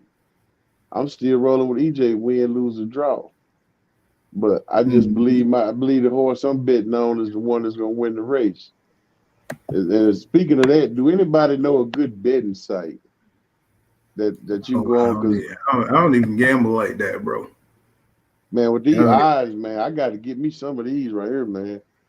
I think last time I checked, it was like if you bet on the stoppage, it's like 450 to 1. I want to bet $50 on the stoppage on EJ. Nigga, for with them kind of odds, shit, I gotta have me a bet, man. You know what I mean? I was looking. They said, well, they got EJ as the underdog in this fight. They got EJ as the underdog right now. They do. Them odds gonna move though. That's why I want to lock me a bet in before the odds move. I'm gonna bet 50 on the win. I want to bet 50 on the decision and 50 on the stoppage. That way, if he win by decision, I'm just gonna basically break even. But if he win by stoppage, I'm gonna hit him twice. Because my thing is, looking at the resumes and looking at everything we know, how the hell is EJ the underdog? You know what I'm saying? He is the 3-belt unified champion at this weight class. And Bud, you know what I'm saying, he just fought David Avenesian and Jeff Horn. You know what I'm saying? You could consider his greatest wins at 147. How the hell is EJ the underdog? You gotta remember, you got ESPN saying he the best fighter in the world. You had that little, Top Rank and they little old propaganda machine, that was pumping behind him. You know what I mean? He got all these knockouts from these weak ass fighters he's been fighting. So it's smoke and mirrors, man. It's just like when everybody thought Zab Judah was gonna whoop Costa Zoo. You know what I mean? But if you had been watching Costa Zoo, you knew he was gonna knock Zab ass out. Mm-hmm. You know what I mean? Wait a minute. Zab was beating shit out of Costa Zoo until he stopped bullshitting. No, Zab beat shit out of Costa Zoo. Because he knocked him out because he was playing with him. Kasazu knocked out Zab because he was playing. He, at the end, he was playing. He had to fight one. And Kasazu was swinging for the fences. You know what I'm saying? And Zab always had discipline problems. You know what I'm saying? He going to beat your ass in the first 6 rounds, and then he can't keep focus. And he fucked around and let Kasazu hit it, bing his ass, and he couldn't recover. You know what I'm saying? I was like, nigga, you mean to tell me you don't whip this dude ass, got to fight one, and then you go in there and let this dude lay gloves on you like that? Had to fight one. You know what I'm saying? And I was just it was a pretty one too, man. He hit that nigga hard, boy. That was he had to. Right there. He was desperate. He had to. There's been a lot. I'll give you another example. Trinidad versus Bernard Hopkins. Trinidad was the favorite. Everybody thought Trinidad was going to beat Bernard. Man, no, they didn't. He was coming up in weight. He was coming up in weight. Ain't no way Trinidad could beat goddamn Bernard Hopkins. You know what I'm saying? Trinidad went against old ass Roy Jones Jr. got broke the fuck down. You know what I'm saying? Trinidad. That was after Bernard. Bernard goddamn knocked the shine off of it. Right. I mean, you can't come up to them weight classes like that, bro. You know Trinidad. Man, I remember the build up. I remember the HBO. I watched the fight live, bro. You know what I'm saying? On them cable boxes. You know, remember when everybody had them cable boxes? Mm-hmm. I mean, if you saw how old ass Roy, even with his legs gone, I mean, he was just too little for that weight class. He stuck Trinidad. I mean, I love Trinidad. Don't get me wrong. I mean, that's my nigga. I love how Trinidad was a motherfucker, man. But when it came up to super middleweight, shit. You know what I'm saying? He couldn't mess with them boys up there. You know what I'm saying? People thought he had a chance. He was undefeated, man. He was because of what we seen. You seen Trinidad fight. Yeah, he had a lot of hype behind him too. You know what I'm saying? Well, I mean, it was well deserved. It's just that it was a lot of questions about his raps. You know what I'm saying? But besides all that, that's the same thing with Bud Crawford. He got a lot of hype behind him. He coming up from a smaller division. Mm-hmm. Everybody thought he could beat EJ. Everybody thought he could beat Bernard Hopkins. It's been plenty of time. Mike Tyson, Lennox Lewis. There's a lot of people thought Tyson was gonna whoop Lennox. Oh, Tyson just got the pin. Tyson is. I'm like, man, Lennox is gonna beat this nigga like a drum. You see how big Lennox Lewis is, man? Yeah, man, that dude can fight. Big.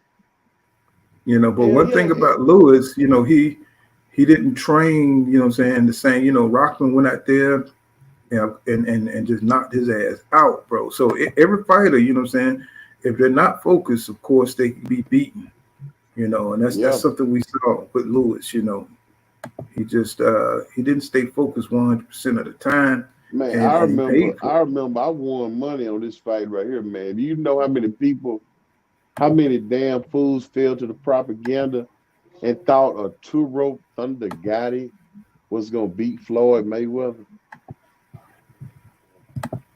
Do you remember that fight? Who you say?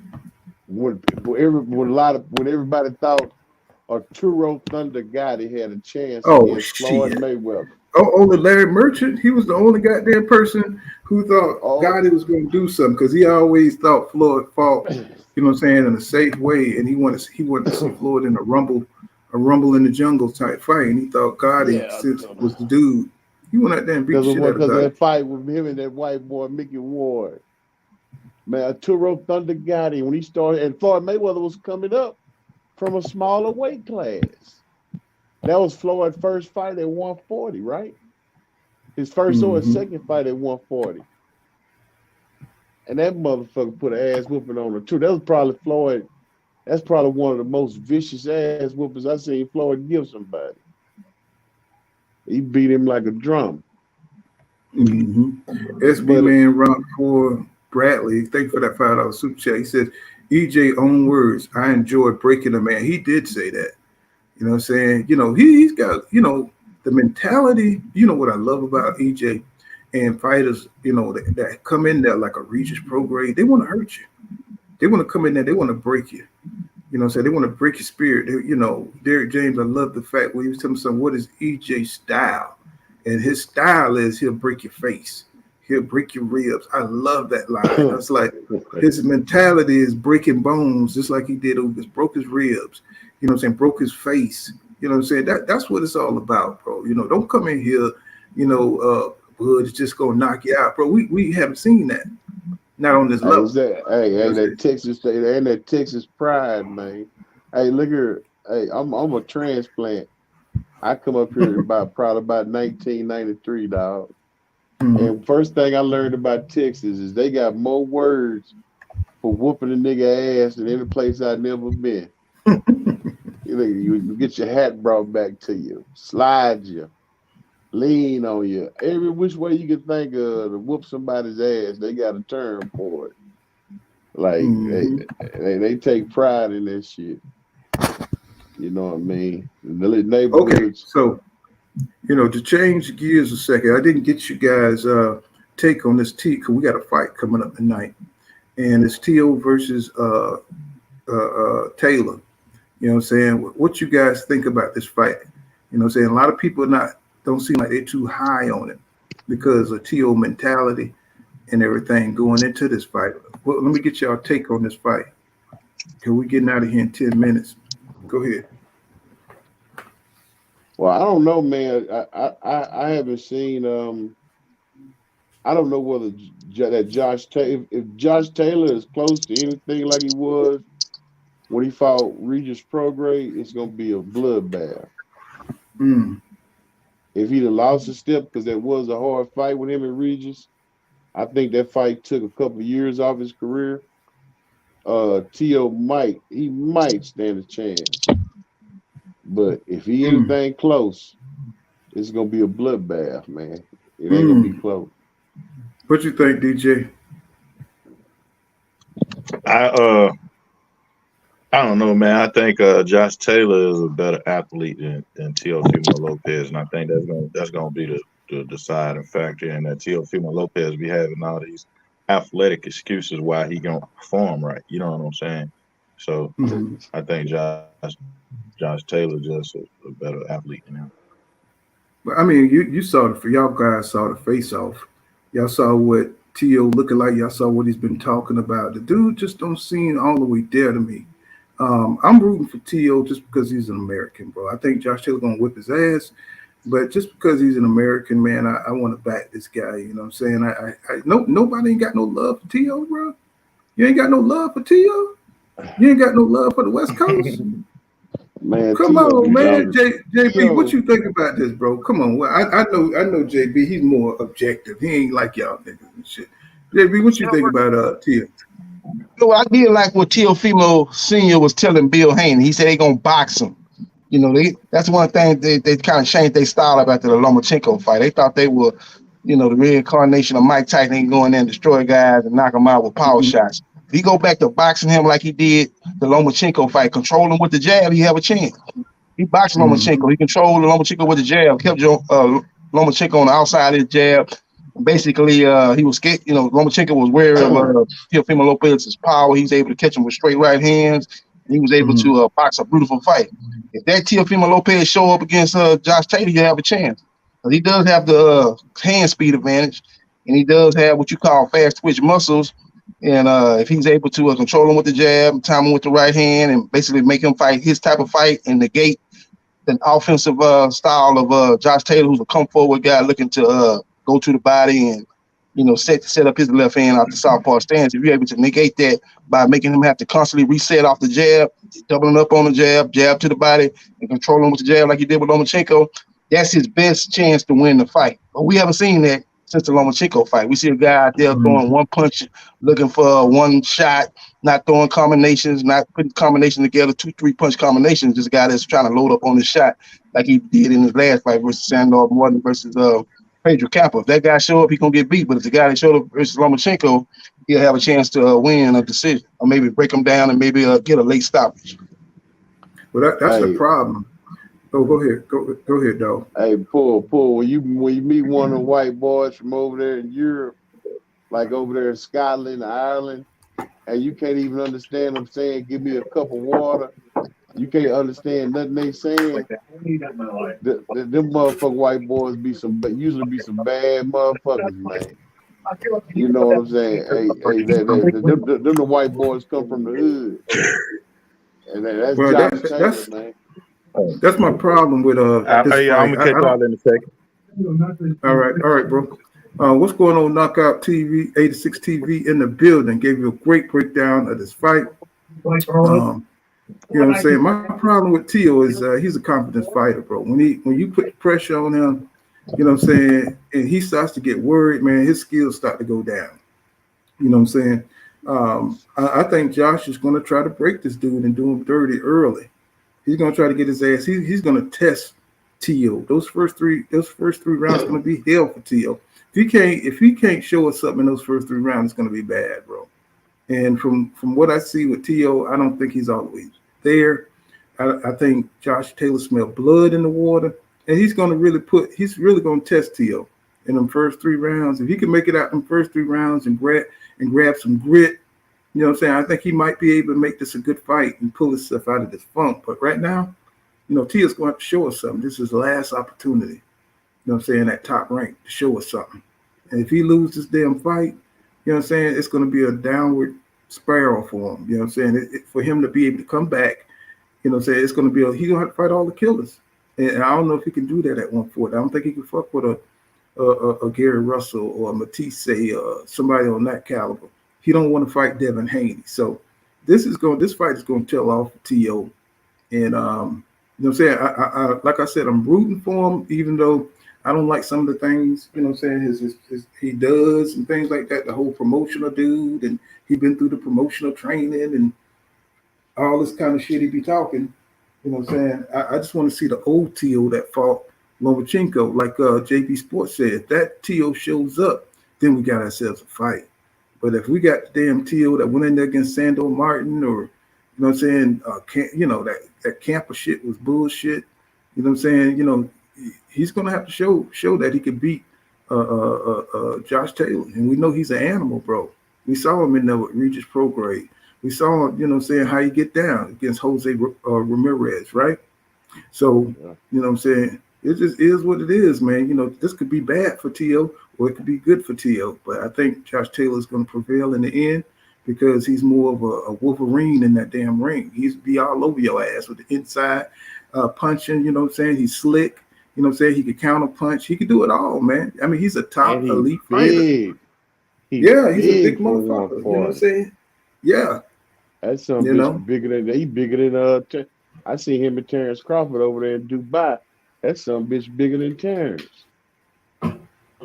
He's a big fella, man. So he's vicious, but more important, though, he's vicious. He believes in himself, and he's really looking at T.O. like he's food. He don't respect T.O. like that. So T.O., man, I hope he's ready, man, because this dude gonna try to do him dirty. You know, he's gonna really try to. I hope this performance better than his last one, because T.O. didn't impress me his last fight. And all he ever have is no results, but all excuses. That's my issue with T.O.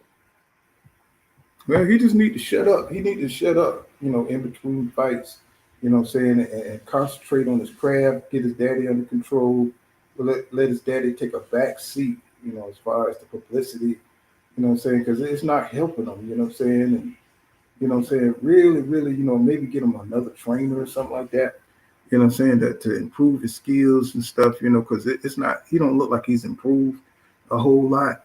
And he's going against one of the best 140 pounders who's undisputed. I call him this King of Scotland. You know what I'm saying? Josh Taylor. You know what I'm saying? He fighting with that damn Scottish pride. You know, you have nothing if you have freedom. That's my damn Scottish accent. But we're going to get up. But we were to get up on out of here, and we'll be back tonight. You know what I'm saying? To cover, you know what I'm saying, the fight. You know what I'm saying? I think the fight comes on at 10 or something like on ESPN, and we'll be back live. You know what I'm saying? We'll check out the fight together. You know what I'm saying? We'll get back on it. You know what I'm saying? But this has been Pulled Kind of Boxing. And I like to thank Eden the Remix, Bowley, you know what I'm saying? Knockout 86 TV. Make sure y'all subscribe tonight. Knockout Boxing, Knockout 86 Boxing. You know what I'm saying? Y'all know I'm getting old. I can't goddamn remember shit. and Bowley, Michael Race the second. You know what I'm saying? Life is good. Don Jenkins, the Gotcha Game. I appreciate y'all stopping through. We got to go. See you guys later in the night. You know what I'm saying? Join me for the TLP Lopez table fight. Peace out.